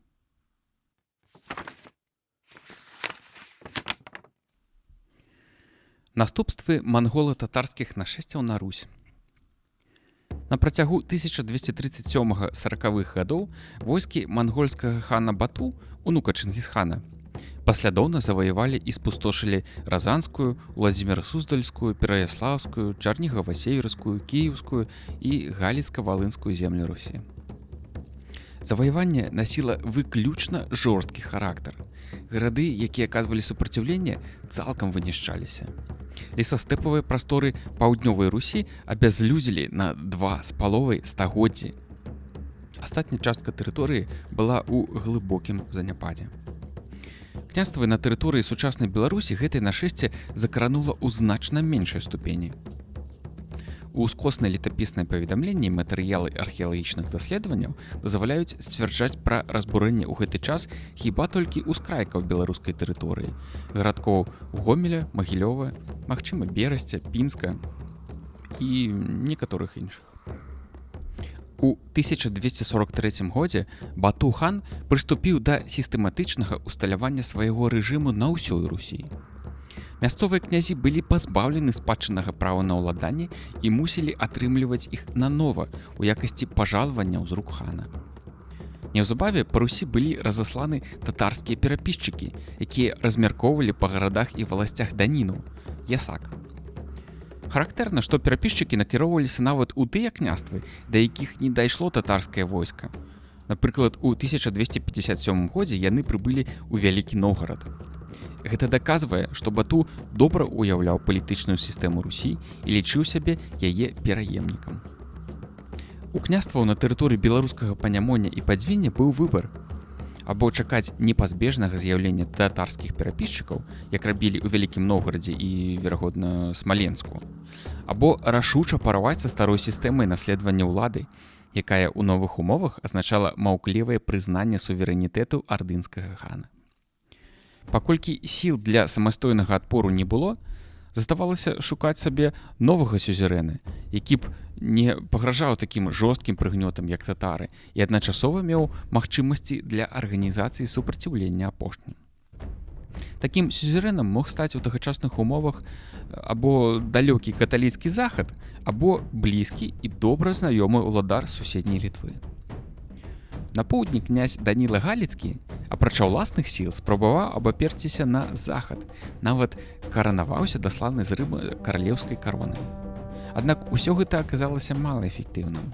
Пазбегнуць залежнасці ад татар і яе разбуральных наступстваў галіцка-валынская зямля не здолела. Жыхары пскоўскай і полацкай зямель спрабавалі выкарыстаць змену дынастыі, не парываючы радыкальна з агульнарускай палітычнай сістэмы. У верасні 1248 года була папы Інакенція IV была адрасавана новаахрышчанаму князю, яўна літоўскага паходжання. Новаахрышчанаму князю Полацка ці, магчыма, Пскова. Пскавічы каля 1265 года прынялі сваім князем уцекача з Літвы Даўмонта. У Полацку ў 1250-60 гады чаргаваліся літоўскі і рускія князі. Паралельна Полацк актывізаваў сувязі з Лівоніяй. У буле папы Урбана IV і грамаце Гердзеня ў 1264 годзе упамінаюцца полацкія воласці, незадоўга да таго падараваныя князем Канстанцінам Лівонцам. А з больш позніх згадак 1366 года вынікае, што на гэтых землях паўстаў замак Розітэн. На старабеларускай мове гэта Рэжыца, сучасны горад Рэзыкне на ўсходзе Латвіі. На мяжы 13-14 стагоддзяў нейкі полацкі князь перад смерцю увогуле перадаў княства пад пратэктарат рыжскага архібіскупства. Пэўны час абедзвюм землям удавалася захоўваць самастойнасць, але Пскоўшчына засталася дробным перыферыйным княствам, так і не стаўшы ядром новага дзяржаўутваральнага працэсу. а Полаччына ўрэшце ўвайшла ў склад вялікага княства літоўскага. Найбольш перспектыўным аказаўся шлях поўнай інтэграцыі з Літвой, па якім пайшлі княствы панямоння. У выніку ўтварылася двухэтнічная дзяржава, якая не толькі адстаяла сваю незалежнасць у жорсткай барацьбе з суседзямі, але праз стагоддзя перайшла да актыўнай экспансіі, перахапіўшы з рук аслабелай арды кантроль над паловай Русі. Яе жыццяздольнасць можа быць растлумачана тым, што князем Наваградка і суверэнам іншых панямонскіх гарадоў каля 1248 года стаў не ўцякач накшталт Даўмонта і не адзін з другарадных літоўскіх князёў накшталт полацкіх Таўцвіла і Гердзеня, а найбольш магутны ўладар Міндоўг, які мог абаперціся не толькі на мясцовае баярства і сваю непасрэдную вотчыну ў літоўскай зямлі, але і на ўвесь ваенны патэнцыял Літвы ў шырокім сэнсе. Нават больш, менавіта з дапамогай рускіх княстваў Міндоўг, а затым яго сын Войшалк, канчаткова ўстанавілі ў Літве цэнтралізаваную ўладу, для чаго не было неабходных стартавых пазіцый ні ў Даўмонта, ні ў Таўцвіла.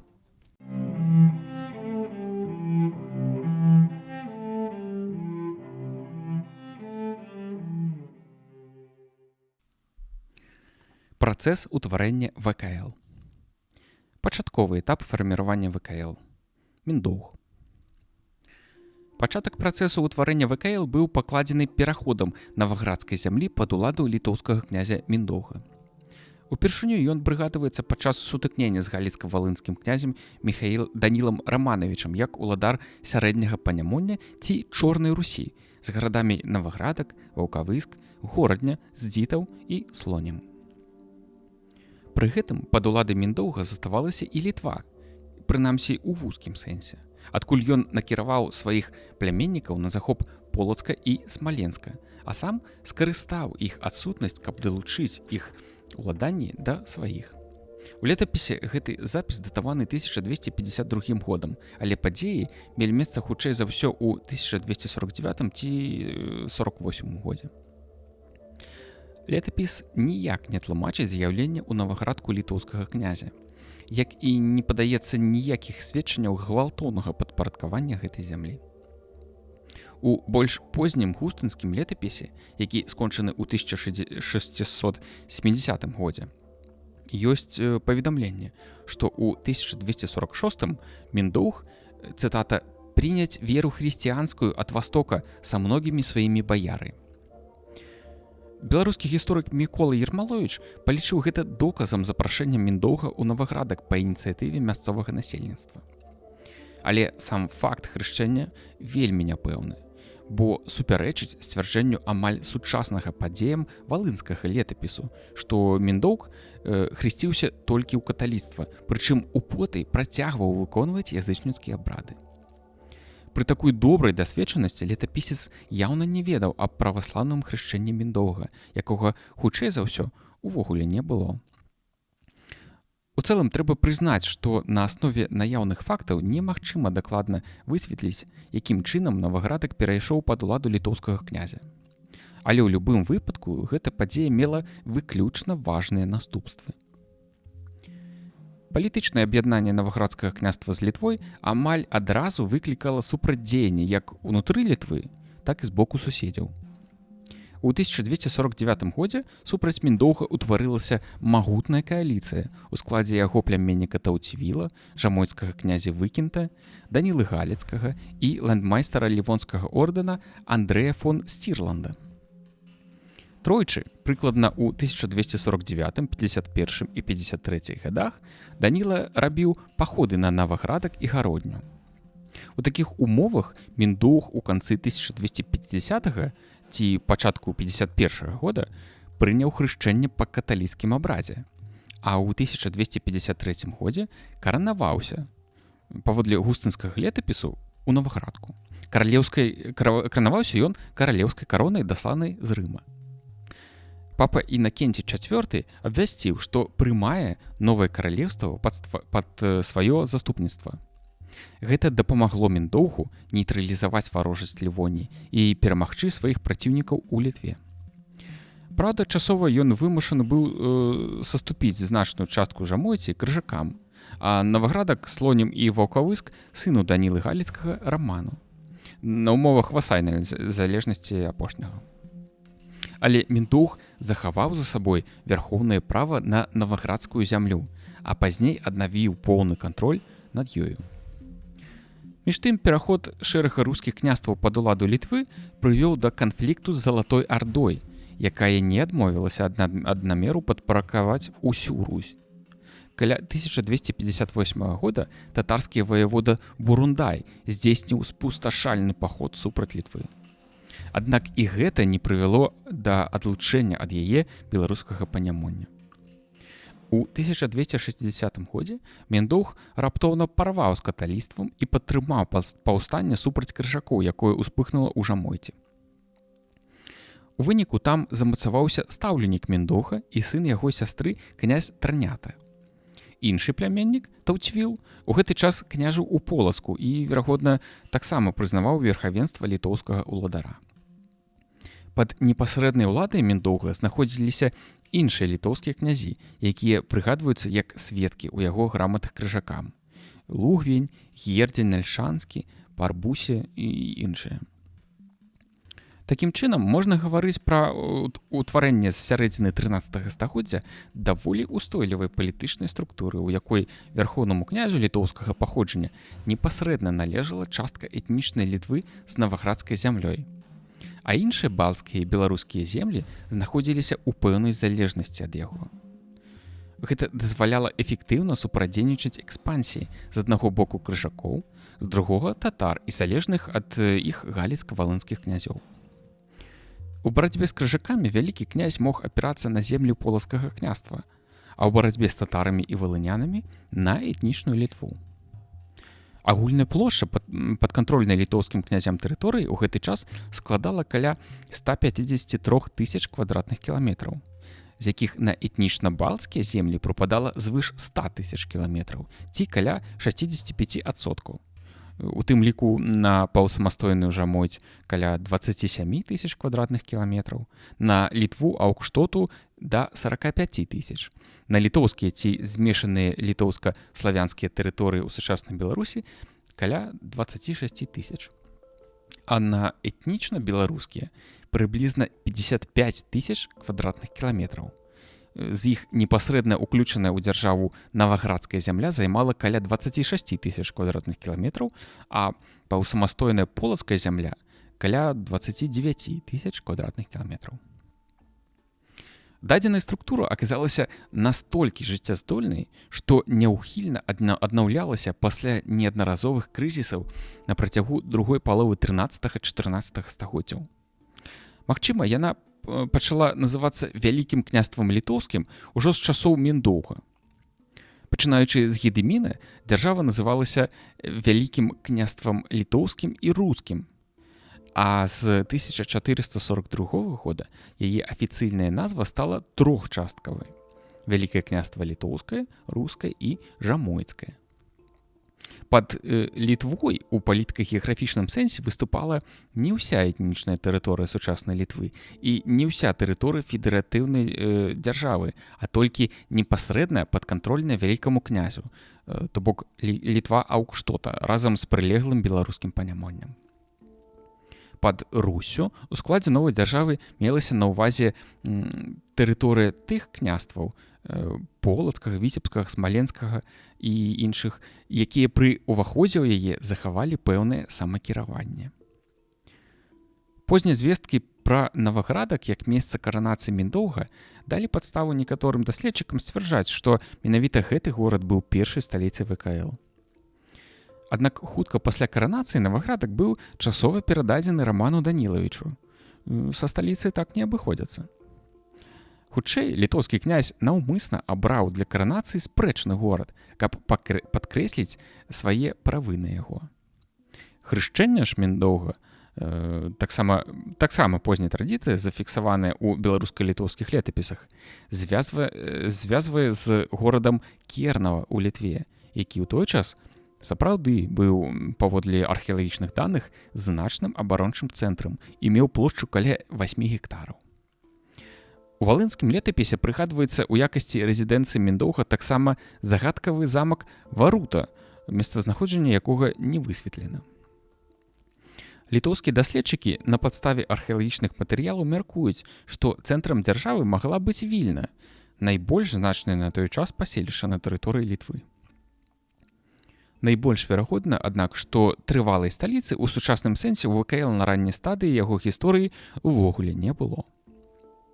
На пачатку 1260-х гадоў Міндоўг дасягнуў, паводле валынскага летапісу, неабмежаванай улады.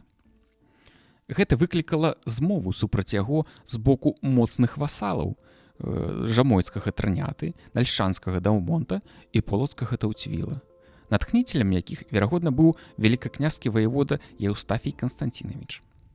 У 1263 годзе Міндоўг быў забіты, а затым у барацьбе за ўладу загінуў і Таўцвіл. Пасля гэтага Трынята ажыццяўляў кантроль над Літвой і Жамойцю, а ў Полацку заняў пасад яго стаўленік, нальшанскі князь Гердзень.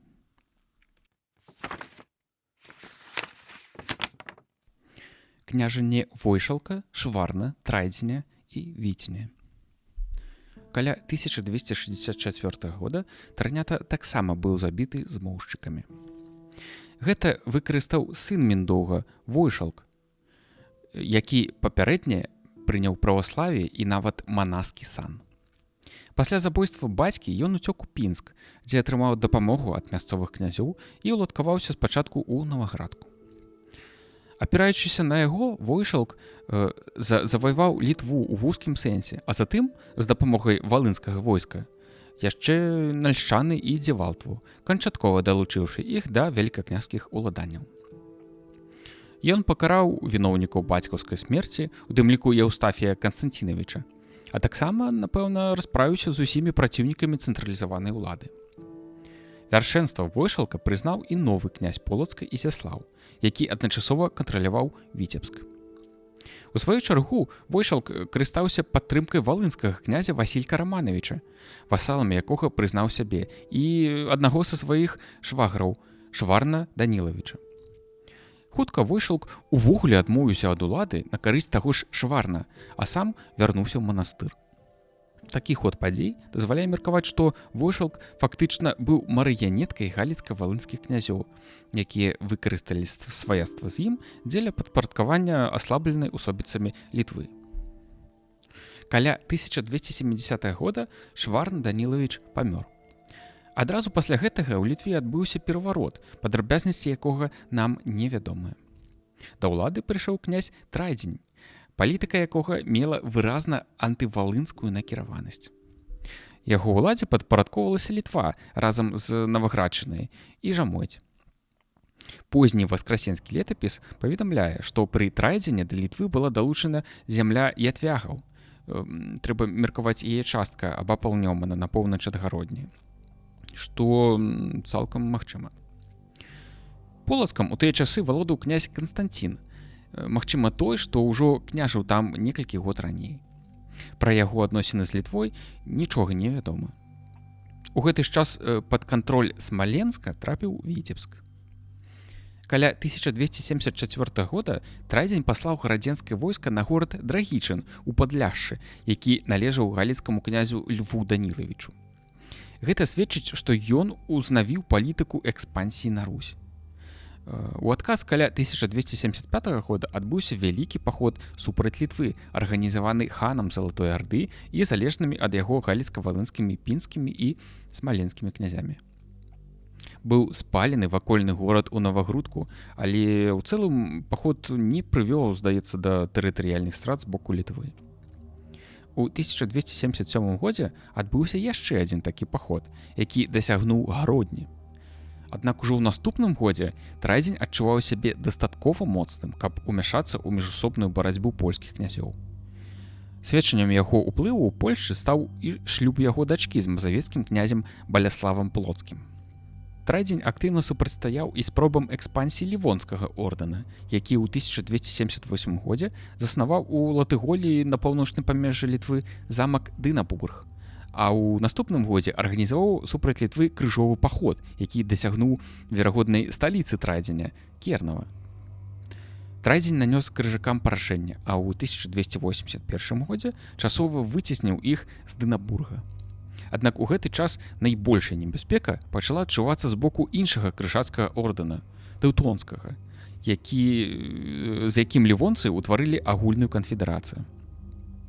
На працягу 1280-83 гадоў тэўтонскі ордэн здзейсніў заваяванне Судавы на левабярэжжы сярэдняга Нёмана, апошняга ятвяжскага княжства, якое яшчэ захоўвала незалежнасць, і такім чынам выйшаў непасрэдна да межаў Літвы. Тэўтонцы праводзілі значна больш агрэсіўную палітыку ў параўнанні з лівонцамі, з якімі Літва суіснавала больш-менш устойліва. На пачатку 1283 года з Жамойці быў здзейснены набег на прускія ўладанні тэўтонцаў, які меў, напэўна, характар прэвентыўнага удару. Аднак у тым жа годзе крыжакі перайшлі да ваенных дзеянняў непасрэдна супраць Літвы, захапіўшы памежны замак Бісену на Нёмане, на поўдні Жамойці, а ў 1284 годзе упершыню ўварваліся на беларускія землі, спаліўшы гародню. У далейшым набегі крыжакоў сталі рэгулярнымі. Да гэтага часу Трайдзень ужо, верагодна, памёр. Хто стаў яго пераемнікам, дакладна невядома, бо звесткі пра Літву ў аўтэнтычных крыніцах вельмі скупыя. У шэрагу летапісаў пад 1285 годам паведамляецца пра набег літвінаў на землі цвярскога княства ў вярхоўях Волгі, падчас якога загінуў іх князь Даўмонт. У 1286 годзе падчас удалага набегу крыжакоў загінуў у сваім маёнтку нейкі літоўскі князь, якога тэўтонскі храніст Пётр з Дусбурга называе другім пасля караля літвінаў. Ліфлянская рэфармаваная хроніка каля 1290 года прыгадвае таксама гібель князя Машэкі. У тым жа годзе лівонскі ландмайстар называе каралём Літвы і Жамойці князя Бутэгейдзе. Не выключана, што гэты ж князь выступае ў 1289 годзе ў валынскім летапісе пад імём Будзекіда, які кіраваў Літвой сумесна з братам Будзівілам. Абодва яны вымушаны былі саступіць валынскаму князю Мсціславу Данілавічу горад Ваўкавыск. Такім чынам, на розных кірунках Літва несла страты, у тым ліку тэрытарыяльныя. Крызіс быў пераадолены ў 1290-е гады падчас панавання Пукувера, упамянутага ў хроніцы Пятра з Дуйсбурга пад 1291 годам, а затым яго сына Віценя, які выступаў на пасадзе вялікага князя з 1296 да 1316 года. Супрацьстаянне з крыжакамі набыло характар абмену ударамі, у якім абодва бакі дзейнічалі з пераменным поспехам. Так, тэўтонцы паводле пад Пятра з Дусбурга у 1297, 1304, 6 і 11 гадах дасягалі ваколіц гародні, а ў 1314 годзе нават Наваградка. Але і землі Прусіі ў гэты час неаднаразова зведалі жорсткае спусташэнне з боку Літвы. Калі ж у 1297 годзе пачаўся працяглы канфлікт паміж лівонскім ордэнам і граджанамі Рыгіі, Віцень рашуча ўмяшаўся ў яго на баку рыжан і нанёс крыжакам шэраг паражэнняў у Лівоніі. Верагодна, у гэты час былі вернуты страчаныя раней жамойцкія воласці. У цэлым, граніца паміж ВКЛ і абодвума ордэнамі ў гэты час стабілізавалася і ў далейшым мянялася толькі нязначна. Пра ўсходні вектар палітыкі Віценя вядома значна менш, бо ў гэты час летапісанне ў рускіх княствах, прылеглых да Літвы, было амаль цалкам знішчана. Нават імя Віценя не прыгадваецца ў нешматлікіх тагачасных летапісах. Пры Віценю адбылося канчатковае ўключэнне ў склад ВКЛ полацкай зямлі, якая папярэдня часова трапіла пад кантроль рыжскага архібіскупства. Прававалоданне літвінамі язычнікамі полацкам вядома з перапіскі рыжскага архібіскупа Фрыдрыха з папскай курыі ў 1305-6 гадах, а таксама з булы папы Клімента V ў 1310 годзе, у якой гаворыцца пра захоп імі валасцей і замкаў, падараваных Лівоніі полацкім князем. Полацкі епіскап Якаў каля 1309 года выступаў у перамовах з Рыгай, цытата, «згодна з сынам маім Віценем». Такім чынам, да пачатку 14 стагоддзя канчаткова замацавалася структура ВКЛ у складзе этнічнай Літвы Аўкштоты, Жамойці, Наваградчыны і Полаччыны, упершыню створаная Міндога. Познія крыніцы прыпісалі Віценю таксама ўвядзенне дзяржаўнага герба пагоня, аднак гэту звестку трэба адносіць да міфічных. У той час заходнееўрапейская геральдычная традыцыя яшчэ не дасягнула язычніцкай Літвы. Гэта адбылося толькі праз некалькі дзесяцігоддзяў, напярэдадні ці адразу пасля Крэўскай уніі.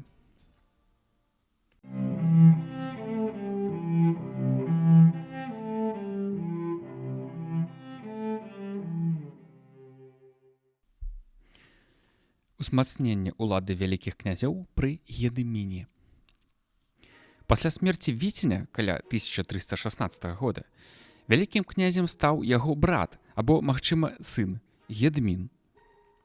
За 25 гадоў яго княжання ВКЛ ператварылася ў магутную дзяржаву, якая выступіла адным з цэнтраў палітычнай кансалідацыі рускіх княстваў. Трывала злучыўся з дзяржавай Полацк, дзе пры Гедміне княжыў яго брат Воінь. Ён прыгадваецца ў якасці полацкага князя ў 1326 годзе. Некаторы час у 1323 годзе пскоўскім князем быў стаўленік Гедыміна Давыд Гарадзенскі, што дало Гедыміну падставу ў тым жа годзе заключыць дагавор з Рыгай і Тэўтонскім ордэнам ад імя, цытата, Аўкштоты, Жамойці, Пскова і іншай Русі, якой мы валодаем. Праводзячы ўдалую дыпламатыю ў адносінах з Залатой Ардой, Гедымін дамогся падпарадкавання шэрага княстваў, якія раней, верагодна, залежалі ад татар. Яго паслом у 1326 годзе выступае менскі князь Васіль, пасля смерці якога Менск, верагодна, быў непасрэдна далучаны да ўладанняў вялікага князя. Адзін са шматлікіх сыноў Гедыміна, Нарымонт Глеб, магчыма, стаў уладальнікам пінскага княства. Пазней яшчэ і полацкага, а ў 1333 годзе быў запрошаны ў якасці служылага князя ў Вялікі Новгарад, на які такім чынам распаўсюдзіўся ўплыў Літвы. Другі сын, Альгерд, праз шлюб з адзінай дачкой апошняга віцебскага князя Яраслава атрымаў каля 1320 года Віцебск. Яго васаламі, верагодна, сталі князі друцкія са сваімі вотчынамі. Карыстаючыся згасаннем дынастыі галіцка-валынскіх князёў, Гедымін спачатку далучыў берасцейскую зямлю, а ў самым канцы свайго панавання, магчыма, уладкаваў малодшага сына Любарта ва Владзіміра-валынскім княстве. Далучэнне Берасцейшчыны і Валыні адбылося, прынамсі, раней за 1348 год, калі ў бітве з крыжакамі на рацэ Стрэве у складзе літоўскага войска было апалчэнне з Полацка, Віцебска, Берасця, Владзіміра-валынскага і нават Смаленска. Тэрыторыя ВКЛ, нават не лічачы Кіеўшчыны, Смаленшчыны і Вялікага Новгарада, у выніку гэтых набыццяў павялічылася больш чым удвая, прыблізна да 330 тысяч квадратных кіламетраў, з якіх нованабытыя Віцебскае, Друцкае, Менскае княствы займалі адпаведна каля 20, 17 і 19 тысяч квадратных кіламетраў. Піншчына са Слуцкам займала каля 34 тысяч, Берасцейшчына з Падляшшам 29, Владзіміра-валынскае княства да 55 тысяч квадратных кіламетраў. Старое дзяржаўнае ядро, Літва ў палітыка-геаграфічным сэнсе, ахоплівала зараз каля 30% дзяржаўнай тэрыторыі, ці каля 97 тысяч квадратных кіламетраў. Рэшту ўтваралі паўсамастойныя балцкія і славянскія землі, прычым доля этнічна-балцкіх ці змешаных тэрыторый у дзяржаве панізілася да 30%, а доля беларускіх ды і іншых рускіх узрасла адпаведна амаль да 70%. Прыблізна палова, каля 150 тысяч квадратных кіламетраў, прыходзілася на землі Беларусі, а амаль 20% на Украіну. Па-за межамі ВКЛ засталіся пакуль што, верагодна, Свіслацкае княства, а таксама ўсходнія і паўднёва-ўсходнія ўскрайкі тэрыторыі Беларусі, якія адносіліся да Смаленскага, Чарнігаўскага і Кіеўскага княстваў. Гэта гарады Мсціслаў, Магілёў, Орша, Гомель, Рэчыца, Брагін і Мазыр. Землі Беларусі захавалі ў дзяржаве Гедыміна пэўную аўтаномію і сваю палітычную вагу. Аб гэтым сведчаць земскія прывілеі вялікіх князёў літоўскіх. Яны зацвярджалі аўтаномны статус полацкай і віцебскай зямель у складзе вялікага княства літоўскага. Па меншай меры можна выдзеліць 4 характэрныя рысы аўтаномнасці. Першае звязана з правам палачан і віцяблян выказваць сваю думку і самым сур'ёзным чынам уплываць на прызначэнне вялікім князем першай асобы ў сваёй зямлі. Вялікі князь быў абавязаны, цытата, «им давать воеводу по-старому, по их воле, и который им будет не люб воевода, иного нам воеводу им иного дати, по их воле». Другая – гэта тое, што аўтаномнасць полацкай і віцебскай зямель прадугледжвала абмежаванне судовай улады вялікакняжацкіх намеснікаў ці воевод. Гэта вельмі важны момант, бо заканадаўчыя нормы і судовыя установы практычна вызначаюць статус асобы ў грамадстве. Кантроль за статусам мясцовае баярства захоўвала за сабой. У прыгаданых земскіх прывілеях спецыяльна агаворвалася, цытата, «А воеводе нашему полацкому мещан не судите одному, судите ему с бояры и мещаны». Трэцяя рыса аўтаномнасці выяўлялася ў мажлівасці функцыяніравання полацкага і віцебскага веча, ці сойма. Прычым на гэтых сходах насельніцтва полацка ці віцебска вырашаліся многія важныя пытанні мясцовага кіравання, такія як выбранне мясцовых улад, нормы нясення вайсковай службы, гаспадарчыя гарадскія справы, нарэшце абмяркоўваліся міждзяржаўныя гандлёвыя дагаворы. Чацвёртае і, бадай, самае важнае з вызначаных рыс пэўнай самастойнасці полацкай і віцебскай зямель у складзе ВКЛ заключаецца ў выключным манапольным праве мясцовага баярства займаць усе пасады мясцовага кіравання. Гэта значыць, мясцовыя землеўладальнікі захоўвалі за сабой права ўладарыць на сваёй зямлі. Зусім нездарма менавіта з падзвіння выйшла абсалютная большасць родаў беларускага паходжання, прадстаўнікі якіх займалі кіруючыя пасады як у мясцовых, так і ў цэнтральных органах улады ВКЛ. Тут былі радавыя гнёзды князёў друцкіх, лукомскіх і адзінцэвічаў. Адсюль паходзілі такія вядомыя ў гісторыі прозвішчы, як Глябовічы, Ілінічы, Неміравічы, Корсакі, Зяновічы і многія іншыя. Гедымінавы сыны, якія атрымалі ўдзел у Беларусі, былі аточаны мясцовым баярствам, прымалі ўсходнюю рэлігію ды мясцовую культуру. Карыят пасля хрышчэння ў праваславе стаў звацца Міхаілам, Любарт – Дзмітрыем, Нарымонт – Глебам, а Яўнут – Іванам. Хоць сам Гедымін заставаўся паганцам, ён паважаў рэлігію сваіх падданых. Яму належыць фармулёўка прынцыпаў талеранцыі, якія доўга вызначалі канфесійную палітыку літоўскіх князёў. Цытата, «Каб хрысціяне паважалі, ды славілі Бога па-свойму, Русь па-свойму, палякі па-свойму, а мы славім па нашаму звычаю».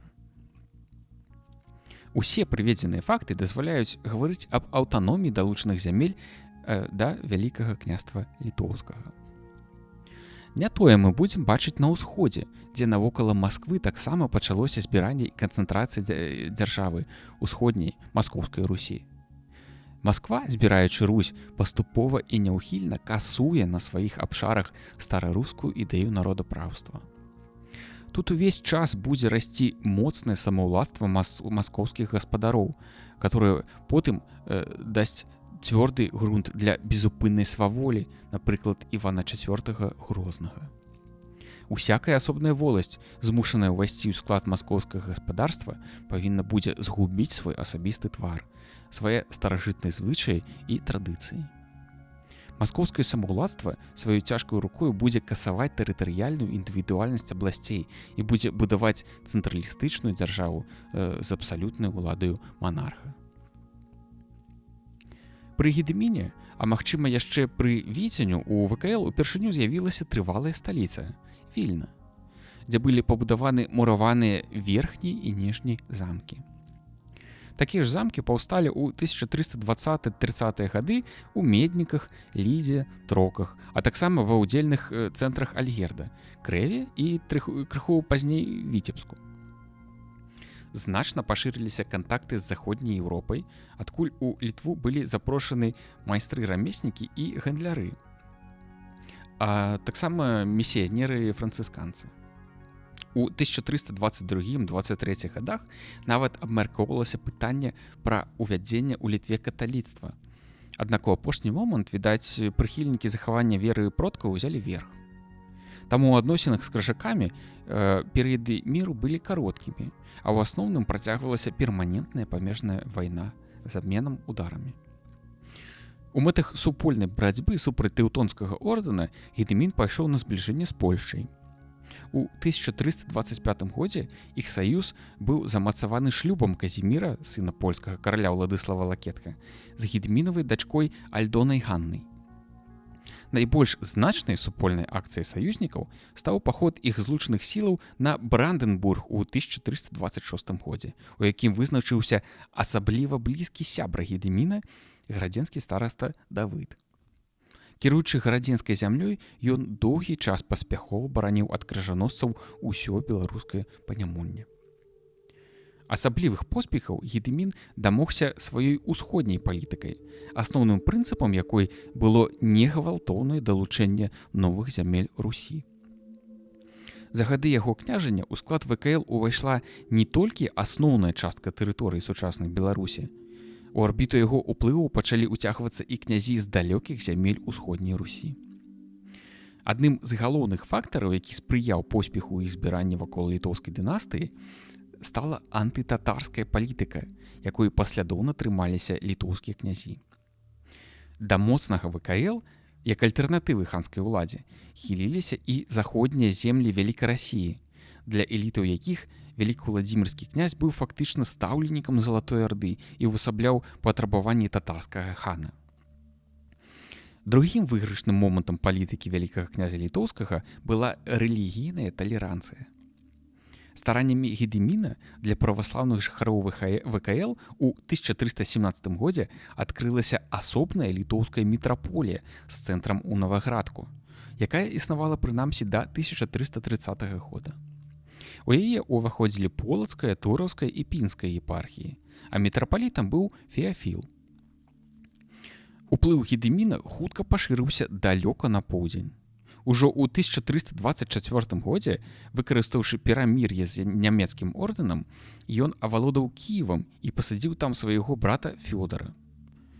У залежнасць ад Гедыміна трапіў і Смаленск.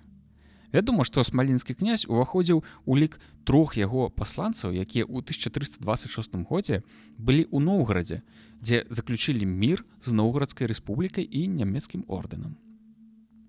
Сваю залежнасць ад Гедыміна князь Іван Александрович Смаленскі засведчыў і ў дакуменце 1340 года. Даўнія кантакты звязвалі ВКЛ з Цвярскім княствам. На пачатак 14 стагоддзя бадай самым моцным у паўднёва-ўсходняй Русі. Канкуруючы з суседняй Масквой, Цвер сама разлічвала на першую ролю ў збіранні спадчыны Рурыкавічаў. Узвышэнне Масквы пужала цвярскіх князёў, і яны імкнуліся да ўмацавання саюзу з ВКЛ.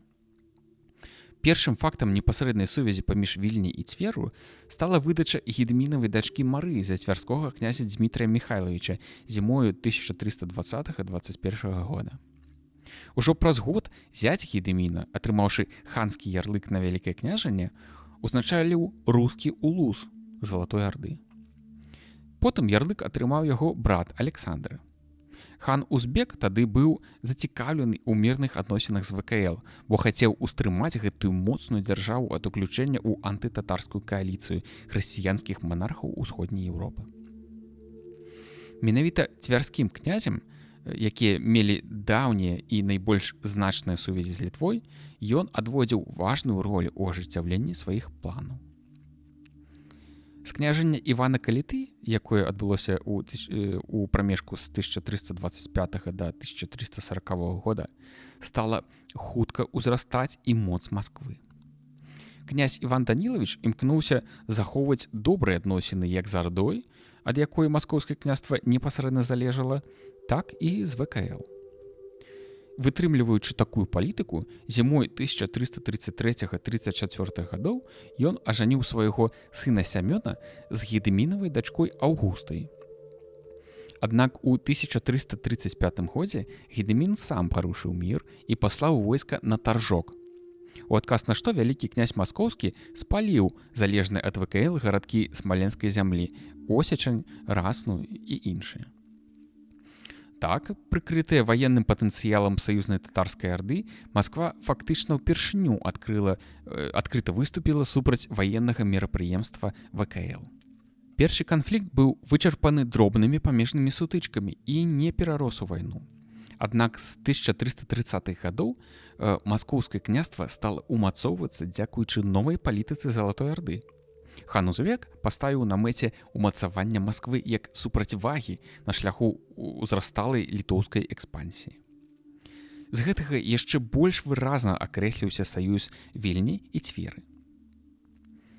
Паўночныя рэспублікі Русі, Пскоў і Новгород Вялікі, імкнучыся захаваць незалежнасць ад Цвярскога, а потым і ад маскоўскага князя, часам самі звярталіся па дапамогу да літоўскіх князёў.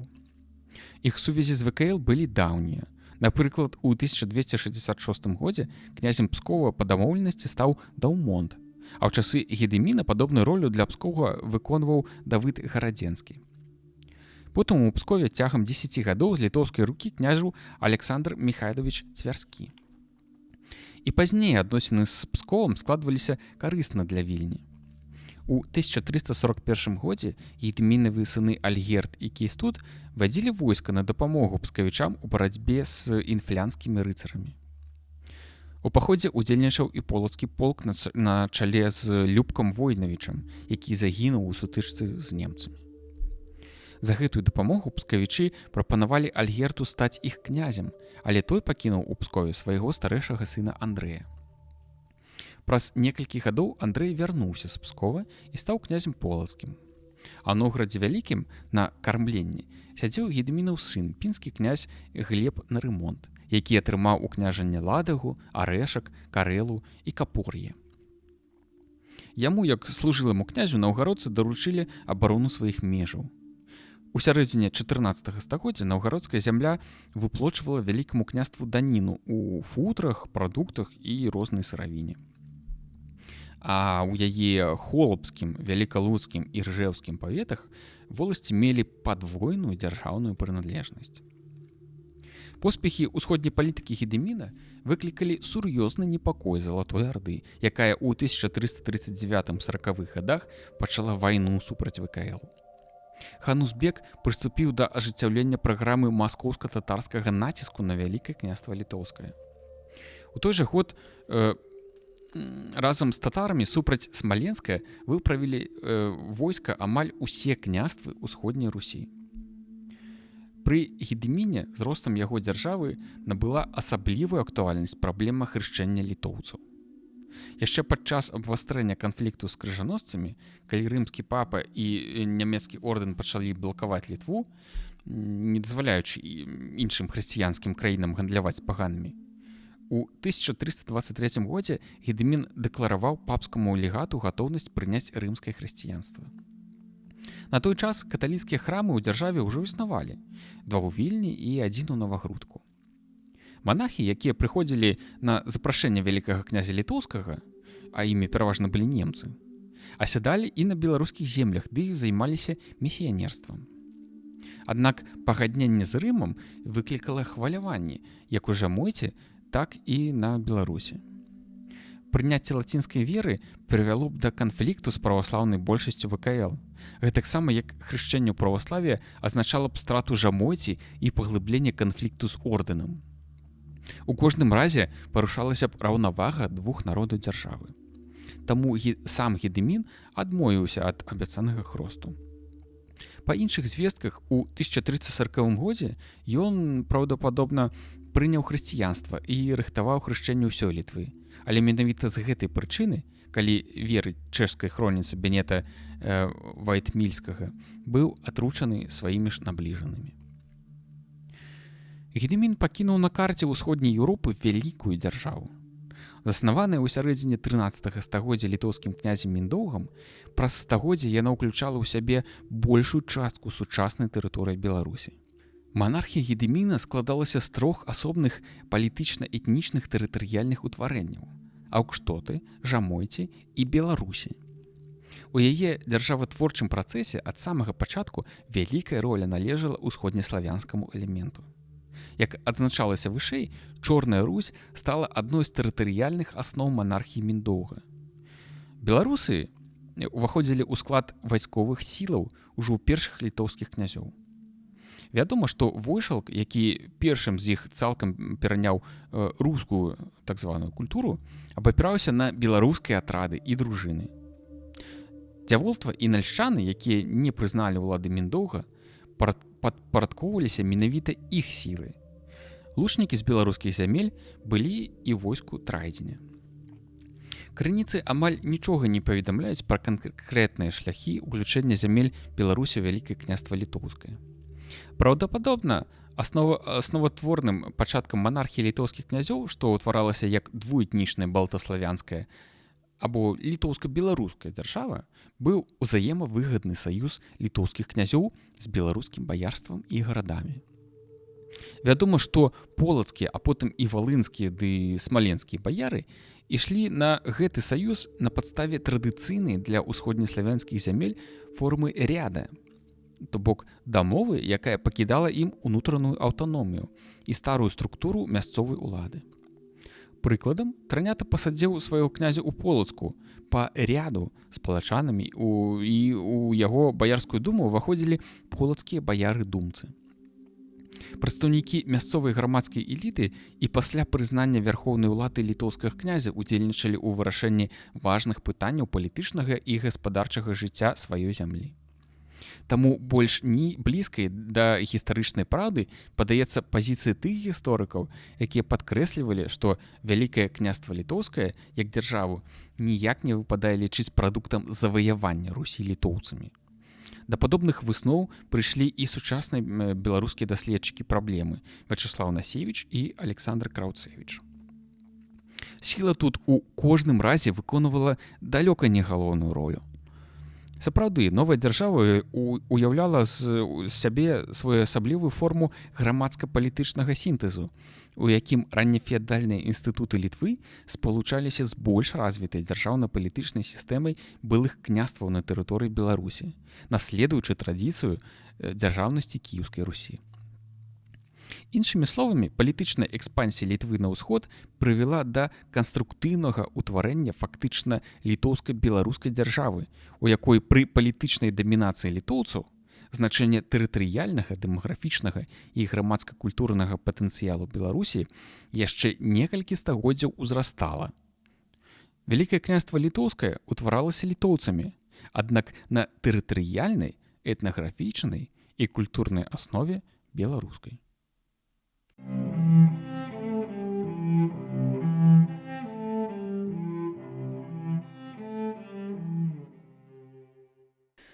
Пашырэнне тэрыторыі ВКЛ пры Альгердзе. Каля 1341 года, пасля смерці Гедыміна, вялікім князем стаў яго сын Яўнут. Аднак два іншыя сыны, Альгерд і Кейстут, каля 1345 года скінулі яго з пасада і ўтварылі дуумвірат, у якім Альгерд атрымаў сталіцу дзяржавы Вільна і яе ўсходнюю палову з Лідай, Крэвам, Віцебшчынай, Меншчынай, а Кейстут заходнюю частку, Жамойць, беларускае Панямонне, Берасцейшчыну і Падляшша, з цэнтрам у Троках. Пасля гібелі ў 1348 годзе ў бітве на рацэ Стрэве іх брата Нарымонта, полацкае княства таксама дасталося Альгерду, дзе ён уладкаваў свайго сына Андрэя. Пінскае было, здаецца, пакінута за сынамі Нарымонта, а Яўнуту пасля яго вяртання ў ВКЛ было даручана Заслаўскае княства. У 1348 годзе апошні раз упамінаецца князь асобнага свіслацкага княства ў парэччы Бярэзіны і Пцічы, якое пазней было, відаць, падзелена паміж Альгердам і Кейстутам. Пасля гэтага тэрыторыя ВКЛ дасягнула амаль 345 тысяч квадратных кіламетраў. Галоўная небяспека па-ранейшаму зыходзіла ад нямецкага ордэна. Хоць Альгерд і Кейстут для барацьбы з імі нярэдка аб'ядноўвалі сілы, стрымаць паходы рыцараў не ўдавалася. Ад немцаў шмат цярпелі і заходнія землі Беларусі. Зімою 1348 года у вялікай бітве каля ракі Стрэва, прытоку Нёмана, крыжаносцы разграмілі аб'яднанае войска Альгерда і Кейстута, у складзе якога былі дружыны з беларускіх гарадоў, у прыватнасці з Берасця, Віцебска, Полацка і Смаленска. Падчас паходу 1363 года тэўтонскія рыцары захапілі гародню, спалілі камянец і спустошылі іх наваколле. У 1370-х годах інфлянскія рыцары урываліся на Полаччыну. У адказ Кейстут вадзіў вайска на тэрыторыю ордэнскіх уладанняў. Ад 1343 да 1382 года адбылося каля 30 уварванняў яго аддзелаў у Прусію. Як сведчаць нямецкія хронікі, у гэтых паходах актыўна ўдзельнічалі рутэны, жыхары заходнебеларускіх земляў. У 1375 годзе разам з Кейстутам у інфлянты вадзіў дружыны полацкі князь Андрэй Альгердавіч. У сярэдзіне 14 стагоддзя па Еўропе пракацілася страшэнная эпідэмія чумы. Залатая Арда, відаць, пацярпела ад яе вельмі моцна. Да таго ж там пачаўся працэс палітычнай дэцэнтралізацыі і барацьбы за ўладу. Карыстаючыся гэтым, Альгерд разгарнуў шырокую экспансію на Русі. У 1350-е гады да ВКЛ былі паслядоўна далучаны Бранскае, Чарнігава-Северскае княствы і заходняя частка Смаленскага. Гэта гарады Тарапец, Орша і Мсціслаў. З гэтага часу уся тэрыторыя сучаснай Беларусі апынулася ў складзе ВКЛ. У 1363 годзе Альгерд перамог татар у бітве на Сініх водах. Гэта ва сучаснай Украіне. Пасля чаго пад кантроль ВКЛ адышло парэчча Днястра і паўднёвага Буга. Неўзабаве Альгерд уладкаваў свайго сына Владзіміра ў Кіеве. Аднак уключэнне ў склад ВКЛ большай часткі тэрыторыі сучаснай Украіны не прывяло да яе поўнага пазбаўлення ад ардынскай даніны. Літоўскія і нават польскія князі, якія валодалі Падоллем, Валынню, Кіеўшчынай і Чарнігава-Севершчынай, працягвалі выплачваць Залатой Ардзе выхад са сваіх уладанняў яшчэ некалькі дзесяцігоддзяў. Альгерду разам з братамі Кейстутам і Любартам давялося весці працяглую барацьбу з Польшай за Галіцка-Валынскую Русь, дзе дынастыя нашчадкаў Данілы Галіцкага канчаткова згасла пасля смерці Юрыя Баляслава Трайдзенавіча. У выніку неаднаразовых войн, якія адбыліся ў 1349, 66 і 77 годах, Галіцкая і зямля і заходняя частка Валыні канчаткова адышлі да Польшчы, а ўсход Валыні, гарады Ратна, Владзімір, Луцк, да ВКЛ. Прычым мясцовыя удзельныя князі ў канцы 1377 года часова прызналі сябе васаламі Польшы. На ўсходзе свядомай мэтай Альгерда было поўнае аб'яднанне Русі пад сваёй уладай. На гэтым шляху ён непазбежна сутыкнуўся з іншым аб'яднаўчым цэнтрам ва Владзіміра-Суздальскай зямлі. За лідарства там змагаліся Масква і Цвер. Аднак да сярэдзіны 14 стагоддзя намедзілася перавага Масквы. 1350-е гады адзначаны напружанай барацьбой ВКЛ з Масквой за кантроль над Псковам і Новгарадам. Альгерд заключыў таксама саюз з Ардой і цвярскімі князямі і паспрабаваў нанесці Маскве ваеннае паражэнне. Аднак ён сутыкнуўся з моцным патрыятычным рухам масквічоў, якія аказалі рашучае супраціўленне. 3 паходы Альгерда на Маскву, якія адбыліся ў 1368, 70 і 72 годах, аказаліся безвыніковымі. Гэта азначала захаванне на Русі 2 аб'яднаўчых цэнтраў. Канкурэнцыя паміж якімі ў далейшым вызначала палітычную атмасферу і ход этнічных працэсаў ва ўсходняй Еўропе на працягу некалькіх стагоддзяў. Тэрыторыя ВКЛ у гэты час складала 630 тысяч квадратных кіламетраў, што прывяло да змяншэння долі этнічна-балцкіх і змешаных зямель да 16%. На тэрыторыю сучаснай Літвы, якая складала 65 тысяч квадратных кіламетраў, прыпадала ўвогуле крыху больш за 10%, а на тэрыторыю Беларусі каля 1/3 агульнай плошчай дзяржавы. Яе ўнутраная структура ў гэты час характарызавалася пэўнай дэцэнтралізацыяй. Сам Альгерд кантраляваў 10-15% тэрыторыі дзяржавы. Кейс тут прыкладна столькі ж, а ўдзелы ахоплівалі 70-75%.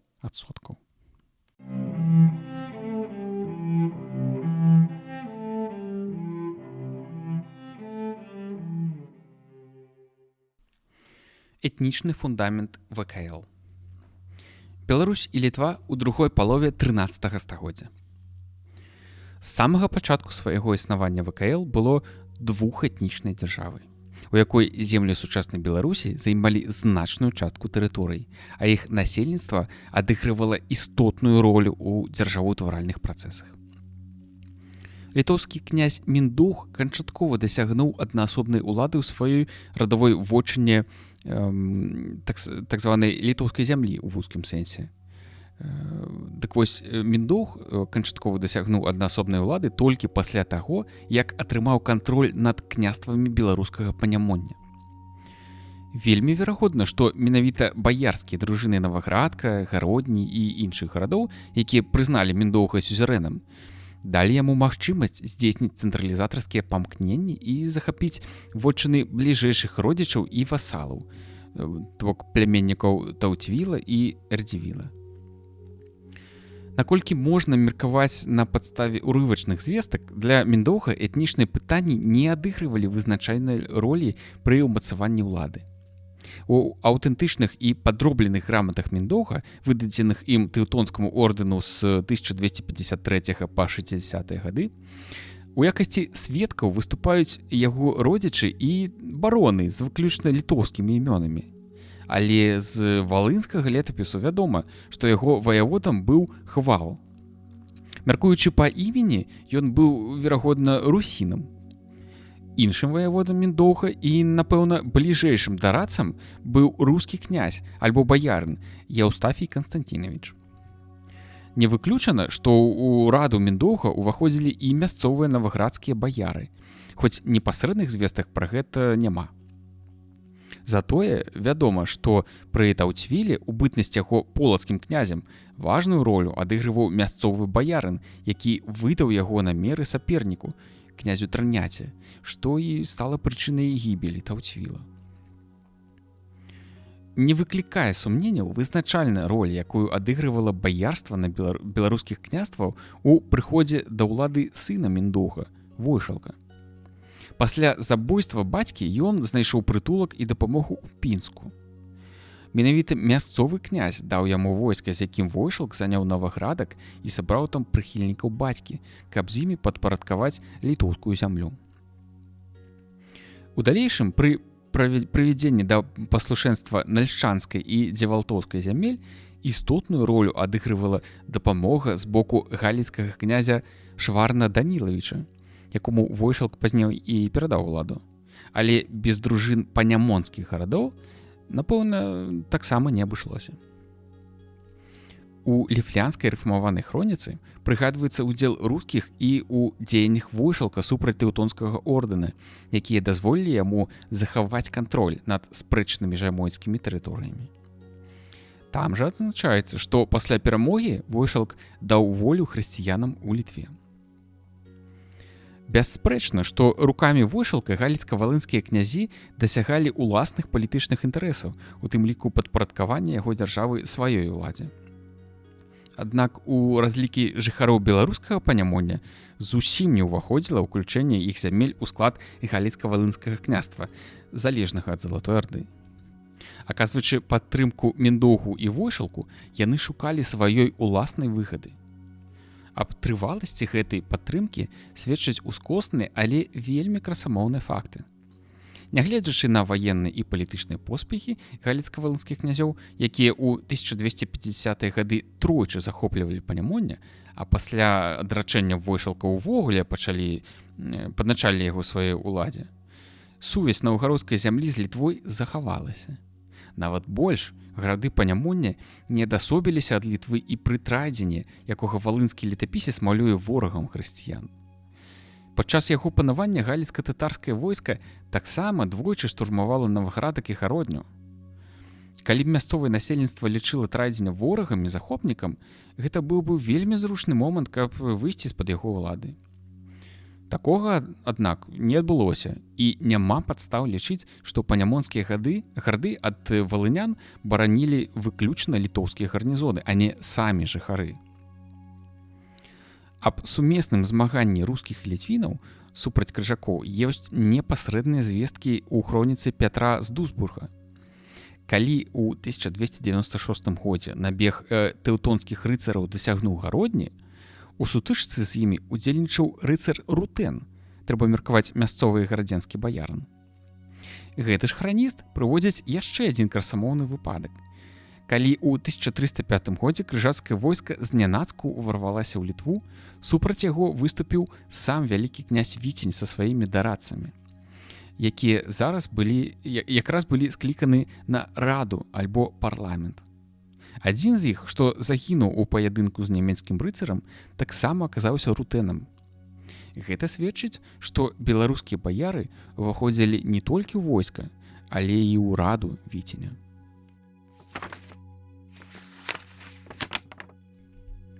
Беларускае насельніцтва ў дзяржаваўтваральных працэсах.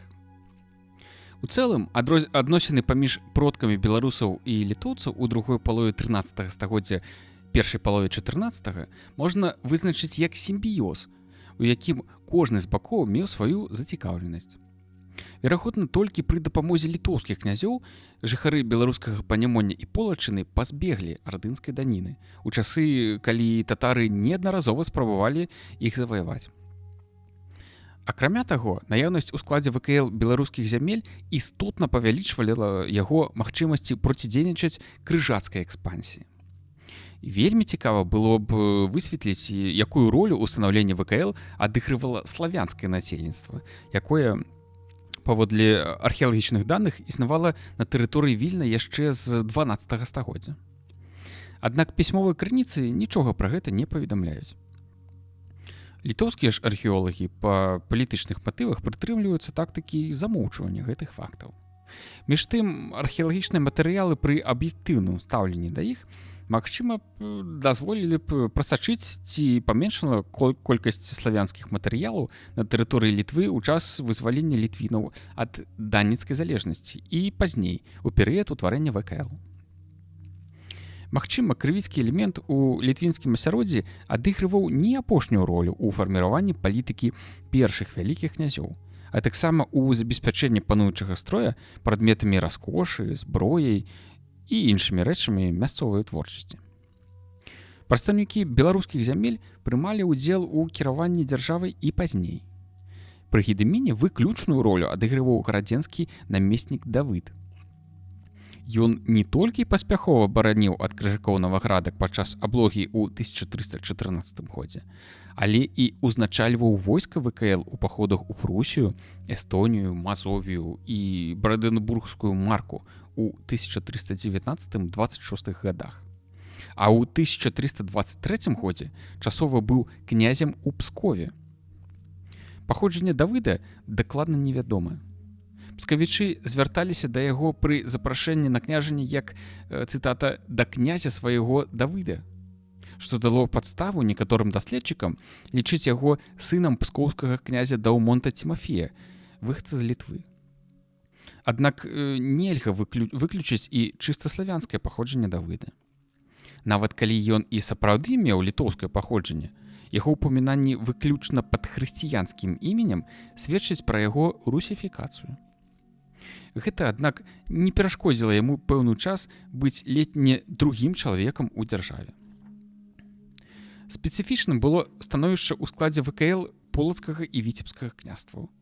Падпарадкаванне іх уладзе літоўскіх князёў прыводзіла не столькі да ўключэння гэтых княстваў у сферу агульнадзяржаўных інтарэсаў, колькі да прыняцця літоўскім князем ролі абаронцы местных інтарэсаў Полачыны і Віцебшчыны, звязаных перш за ўсё з гандлем па заходняй Двіне.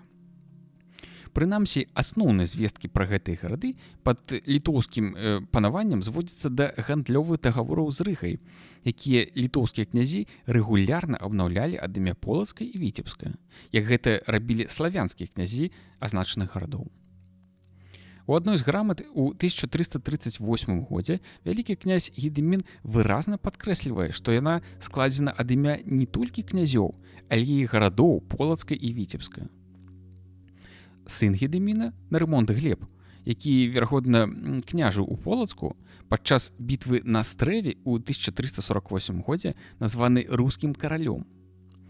Каралеўскі тытул Нарымонта, ужыты храністам, сведчыць пра значную самастойнасць яго ўладанняў у складзе ВКЛ.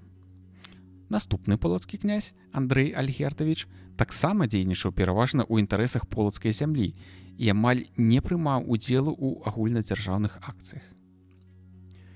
Адасобленасць полацкай і шэрага іншых зямель ВКЛ, такіх як Віцебскай, Смаленскай, Валынскай, Кіеўскай, Падляшскай, Падольскай, Жамойцкай. Гэтая адасобленасць захавалася і ў далейшым, а ў 15 стагоддзі была юрыдычна замацавана праз атрыманне імі так званых земскіх прывілеяў. Разам з тым, частка беларускіх зямель увайшла ў гістарычнае ядро дзяржавы, якое было непасрэдна падпарадкавана вялікаму князю. На іх на працягу другой паловы 13-14 стагоддзяў пашыралася назва Літва ў палітыка-геаграфічным сэнсе, якая не мела этнічнага значэння. На гэтым абшары, які ахопліваў пераважна вадазбор верхняга і сярэдняга Нёмана і меў плошчу амаль 100 000 квадратных кіламетраў, не рабілася ніякіх адрозненняў у адміністрацыйным падзеле або правовым статусе паміж этнічна беларускай і літоўскай часткамі, якія былі прыкладна роўнымі, да 50 000 квадратных кіламетраў кожная. Верагодна, у такой жа прапорцыі падзялялася і войска, якое мела ў распараджэнні вялікіх князёў у звычайных умовах, без склікання усеагульнага апалчэння.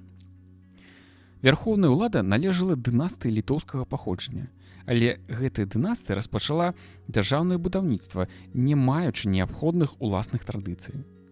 Замест таго, каб стварыць іх нанова, быў выкарыстаны вопыт, які меўся ў славянскай частцы дзяржавы. У прыватнасці было запазычана пісьменства. Аднак першыя створаныя пры двары вялікіх князёў дакументы, якія дашлі да нас з 13-га першай паловы 14 стагоддзяў, былі напісаны на лацінскай або нямецкай мове, бо адрасаваліся заходнееўрапейскім партнёрам, рымскай курыі, ордэну, рыскаму архібіскупу і магістрату. Цяжка сказаць, калі з'явіліся першыя пісьмовыя дакументы, разлічаныя на ўнутрадзяржаўны ўжытак.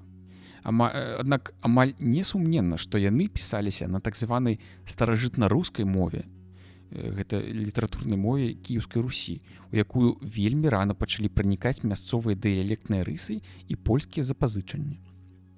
На яе падставе ў канцы 14-15 стагоддзя сфарміравалася асноўная канцылярская мова ВКЛ, якую сучасныя беларускія даследчыкі, як правіла, называюць старабеларускай, а ўкраінскія стараўкраінскай. На гэтай мове напісаны не толькі дзяржаўныя і прыватныя акты, але і беларуска-літоўскія летапісы, стварэнне якіх пачалося прыкладна ў 1430-е гады. Нават тэндэнцыйныя легенды пра літоўскіх князёў, нашчадкаў Палімона, якія нібыта ажыццяўлялі шырокую экспансію на Русі яшчэ з 12 стагоддзя, былі створаны ў асяроддзі нацыянальна арыентаваных арыстакратаў-літвінаў, але на старабеларускай мове. Шматлікія славянскія тэрміны ўжываліся ў ВКЛ нават у дакументах, складзеных на лацінскай і нямецкіх мовах. Бясспрэчна славянскае паходжанне маюць многія назвы службовых асоб, напрыклад, дзецкі, цівун, намеснік. Таксама відаў падаткаў, такія як палюддзе, палуконне, падводы.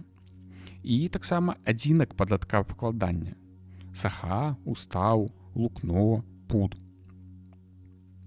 Відавочна, гэтыя словы трапілі ў справаводства ВКЛ разам з паняццямі, якія яны абазначалі і якіх не было ў больш архаічнай тэрміналогіі літвінаў. Была запазычана нават славянская назва пануючага строя баяры, якая з 14 стагоддзя пачынае сустракацца замест заходнееўрапейскіх тэрмінаў нобелі і бароны, вядомых ужо з грамат Міндоўга. Рускі надпіс «Печать» маюць першыя манеты ВКЛ, якія з'явіліся ў сярэдзіне ці другой палове 14 стагоддзя. На пячатках Альгерда і Кейстута, якія выкарыстоўваліся ў 1360-70-е гады, вядомы як лацінскія, так і рускія надпісы. Пазней на пячатках князёў Гедымінавічаў пераважаюць лацінскія надпісы, але разам з тым пячаткамі з рускімі легендамі карысталіся ў 1380-90-е гады Карыбут і Лугвен Альгердавічы, Жыгімонт Кейстутавіч, Міхаіл Яўнутавіч, літоўскі князь Іван Альгімонтавіч Гальшанскі. Таксама пячаткі з рускімі легендамі выкарыстоўвалі тыя баяры-літвіны, што ў канцы 14 стагоддзя стваралі асноўную апору новай дзяржаўнай палітыкі, накіраванай на інтэграцыю з каталіцкім светам і дыскрыміналізацыю праваслаўнага насельніцтва. На рускай мове высечаны надпісы на пячатках фаварыта Ягайлы, ліцкага намесніка Вайдзілы 1380 года, полацкага намесніка Мантыгерда 1396 года, вялікакняскага маршалка Чупурны Радзімавіча 1398 і 1410 гадоў.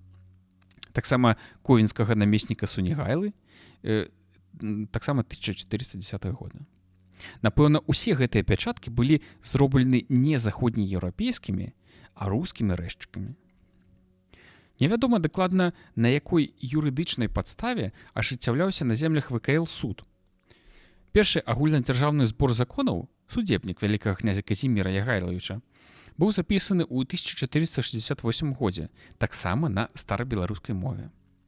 У 14-м, пачатку 15 стагоддзя вялікія удзельныя князі і іх намеснікі, магчыма, карысталіся рускай праўдай, зборам законаў часоў Кіеўскай Русі, які несумненна быў пашыраны на беларускіх землях да іх уваходу ў ВКЛ, ці блізкім да яе мясцовым звычаёвым правам Полачыны і іншых беларускіх зямель. Хоць непасрэдных сведчанняў выкарыстання рускай праўды на тэрыторыі Беларусі і Літвы ў часы ВКЛ няма, але вельмі малаверагодна, што яе нормы, распрацаваныя ва ўмовах класавага грамадства, маглі саступіць месца больш архаічнаму звычаёваму праву літвінаў.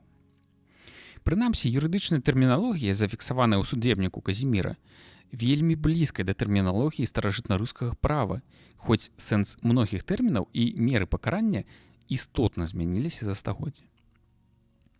Да 1386 года уладары ВКЛ і большасці іх літоўскага акружэння захоўвалі і падтрымлівалі паганскае веравызнанне. Разам з тым, праваславе ў гэты час не толькі не праследавалася, але і афіцыйна падтрымлівалася дзяржавай, якая разглядала царкву як адзін з інструментаў сваёй экспансіі на Русі. Пра гэта сведчыць утварэнне на землях ВКЛ самастойнай мітраполіі, падначаленай непасрэдна Канстанцінопальскаму патрыярху. Першую спробу стварэння праваслаўнай літоўскай мітраполіі з цэнтрам у Наваградку ажыццявіў Гедымін. Тады мітраполія праіснавала з 1317 прыкладна да 1330 года, калі першы мітрапаліт Філафей памёр. Другая спроба стварыць самастойную мітраполію была зроблена вялікім князем Альгердам у 1354 годзе. На пасаду мітрапаліта ўсяе Русі Альгерд актыўна прасоўваў свайго кандыдата Рамана, які, верагодна, паходзіў з цвярскіх князёў і быў сваяком Альгерда. У той час Альгерд нават абяцаў Канстанцінопальскаму патрыярху прыняць праваслаўе. Мітрапалітам усё ж стаў маскоўскі вылучэнец Алексій, але для Рамана была адноўлена асобная мітраполія літоўскай і Малай Русі. Гэта, значыць, на землях ВКЛ і Галічыны з цэнтрам у Наваградку. Яна праіснавала да смерці Рамана ў 1361 годзе. Пасля гэтага царкоўны сабор скасаваў падзел Русі на дзве мітраполіі, але Альгерд настойліва спрабаваў аднавіць яго, аб чым пісаў патрыярху ў 1368 і 73 годах. У канцы 1375 года стаўленік Альгерда Балгарын-Кіпрыян прыняў сан мітрапаліта кіеўскага і літоўскага. Аднак пасля смерці Алексія ў 1378 годзе Кіпрыян павёў барацьбу за сан агульнарускага мітрапаліта, у выніку чаго абедзве мітраполіі зноў аб'ядналіся. Уплыў беларускага насельніцтва прыводзіў да таго, што частка літоўскай знаці яшчэ да масавага хрышчэння Літвы пераходзіла ў праваслаўе. Хрысціліся і князі Гедымінавічы, якія валодалі удзеламі на Русі. Ужо брат Гедыміна прыняў праваславе пад іменем Фёдар. Магчыма, да яго папа Іоанн XXII звяртаўся ў 1317 годзе як да літоўскага князя схізматыка, гэта значыць праваслаўнага, з папрокам за напады на ўладанне тэўтонскага ордэна. Гэтым схізматыкам не мог быць сам Гедымін, бо летапісы называюць яго паганым нават у 1341 годзе яго смерці. У далейшым праваслаўе прынялі сыны Гедыміна Нарымонд Глеб, Яўнут Іван, Карыят Міхаіл і Любарт Дзмітрый. Толькі пад хрысціянскімі імёнамі вядомы многія прадстаўнікі наступнага пакалення Гедымінавічаў: Андрэй, Дзмітрый, Владзімір, Канстанцін і Фёдар Альгердавічы, Юрый, Патрыкі, Александр і Міхаіл Нарымонтавічы, Юрый, Александр, Канстанцін і Фёдар Карыятавічы, Фёдар, Лазар і Сямён Любартавічы, Міхаіл і Сямён Яўнутавічы. Ёсць непасрэдныя сведчанні таго, як далёка зайшоў працэс іх русіфікацыі. Напрыклад, паведамляючы пад 1431 годзе пра смерць Фёдара Любартавіча, польскі храніст Ян Длухаш называе яго русінам. Пераходзілі ў праваславе і некаторыя арыстакраты Літвіны, маёнткі якіх знаходзіліся ў этнічнай Літве.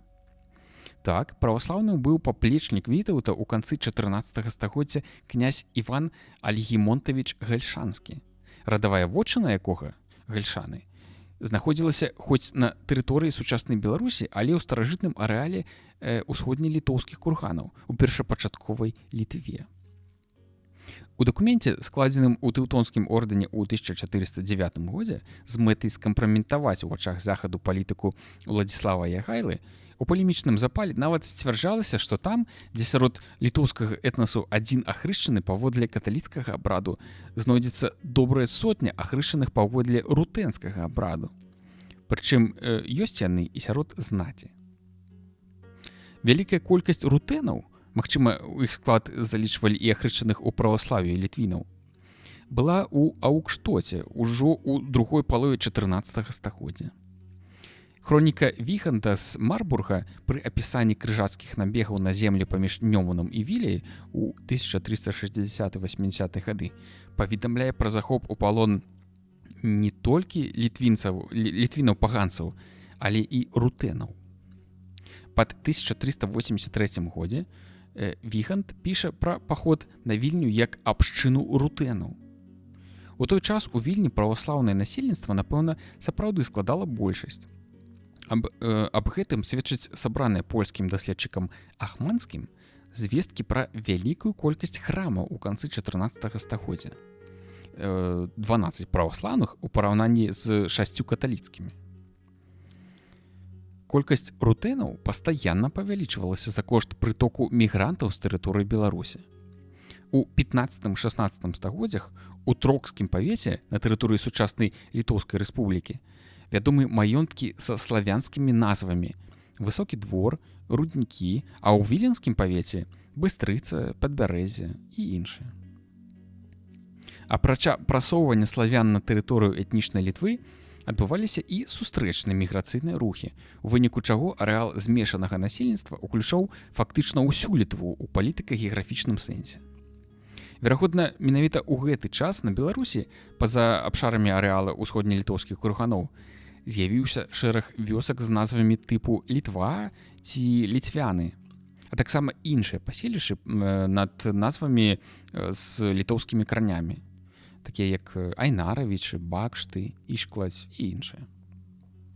У сярэдзіне 15 стагоддзя вялікая колькасць літоўскіх імён, такіх як Трычыс, Свіркліс, Рамейшыс і іншыя, прыгадваецца нават сярод насельнікаў Аболінскай воласці на паўднёвым захадзе Віцебскага княства, дзе ў 1387 годзе быў заснаваны адзін з першых УВКЛ касцёлаў.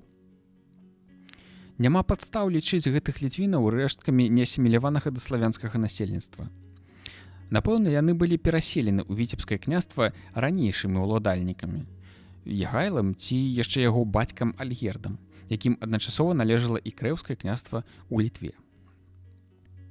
У балцкім міграцыйным руху на Панямоне удзельнічалі не толькі літвіны, але і нашчадкі ятвягаў, першапачатковы арэал пражывання якіх фіксуецца археалагічна на падставе характэрнага пахавальнага абраду з закладкай курганоў насцілам з камення. Гэты абрад распаўсюджваўся на левабярэжжы Нёмана і ў парэччы Росі і далей на захад, у Сувалкіі. У 12-14 стагоддзях адбываецца эвалюцыя гэтага абраду. Нябожчыкаў пачынаюць хаваць у грунтовых магілах, а таксама пакрытых каменным насцілам. Характэрна, што гэты больш позні абрад значна пашыраны з арэал каменных курганоў у ваколіцах Слоніма, Наваградка, парэччы Нёманскай бярэзіны і Верхняй Віліі, адкуль эпізадычна пранікае нават у вярхоўі Дняпроўскай бярэзіны. Яго пашырэнне сведчыць пра даволі масавае перасяленне на землі ВКЛ ятвягаў, зыходны арэал якіх, гэта Сувалкія, у другой палове 13 стагоддзя быў заваяваны Тэўтонскім ордэнам, Мазовіяй і Галіцка-Валынскім княствам. Верагодна, аднак, што на Беларусі рассяляліся ўжо не столькі ятвягі, колькі іх славянізаваныя нашчадкі, якія захавалі пэўныя рысы пахавальнага звычаю продкаў. Узаемныя міграцыі балтаў і славян мелі розныя вынікі. На тэрыторыі Беларусі літвіны і ятвягі паступова асіміляваліся, пераходзілі на мову мясцовага насельніцтва. У той жа час ніякіх звестак пра паглынанне славянскіх мігрантаў літоўскім асяроддзям няма. Наадварот, у Віленскім краі славяне, напэўна, паволі асімілявалі мясцовых літвінаў, у тым ліку нават тых, што былі ў канцы 14 стагоддзя ахрышчаны ў каталіцтва. Пра гэта ўскосна сведчыць наступны факт. Пераважная колькасць насельніцтва Віленскага краю ў больш позняй часы захоўвала каталіцкае веравызнанне, але паводле мовы лічылася ў 19 стагоддзі беларусамі, а ў 20 стагоддзі палякамі. Такім чынам, абодва этнасы ўносілі свой уклад у агульную дзяржаву. Літоўскаму элементу належала вышэйшая ўлада і палітычная ініцыятыва ў агульнадзяржаўных, але не мясцовых справах. Рускі, усходнеславянскі элемент у кіраванні дзяржавы выконваў прыкметныя, але хутчэй кансультацыйныя функцыі. Затое ён унёс рашаючы ўклад у фарміраванні нізавога дзяржаўнага апарату сістэмы падаткаабкладання і, верагодна, судовай сістэмы. Значная роля належала яму і ў стварэнні сістэмы справаводства. Хоць тут не меншую ролю адыгрывалі спецыялісты з захаду. Цяжар вайсковай службы ў цэнтральнай частцы дзяржавы, двухэтнічнай Літве, абодва бакі неслі, відаць, прыкладна пароўну. Войска федэратыўных зямель, за ўключэннем Жамоті, складалася амаль выключна з рускага баярства. Таксама рускімі майстрамі ствараліся на першых этапах існавання дзяржавы асноўная маса зброі і іншай стратэгічнай прадукцыі мясцовай вытворчасці. Таксама чаканіліся першыя манеты ВКЛ. У далейшым, з часоў Гедыміна, узмацняецца роля майстроў, запрошаных з заходняй Еўропы і суседняй Лівоніі. Іх запрашэнне, безумоўна, было ініцыятывай вышэйшых пануючых колаў.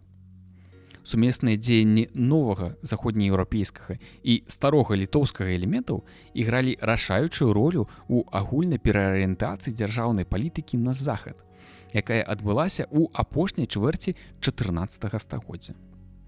З гэтага часу рускі элемент, нягледзячы на сваю колькасную перавагу, страціў раўнаправе і пачаў пасоўвацца на другі план, на правінцыйны ці земскі ўзровень. Працэс беларусізацыі ў Літве пры гэтым не спыніўся, хоць, магчыма, і запаволіўся, але на яго накладваецца новы працэс – паланізацыя, пачатак якой паклала Крэўская унія Вялікага княства Літоўскага з Польшчай у 1385 годзе.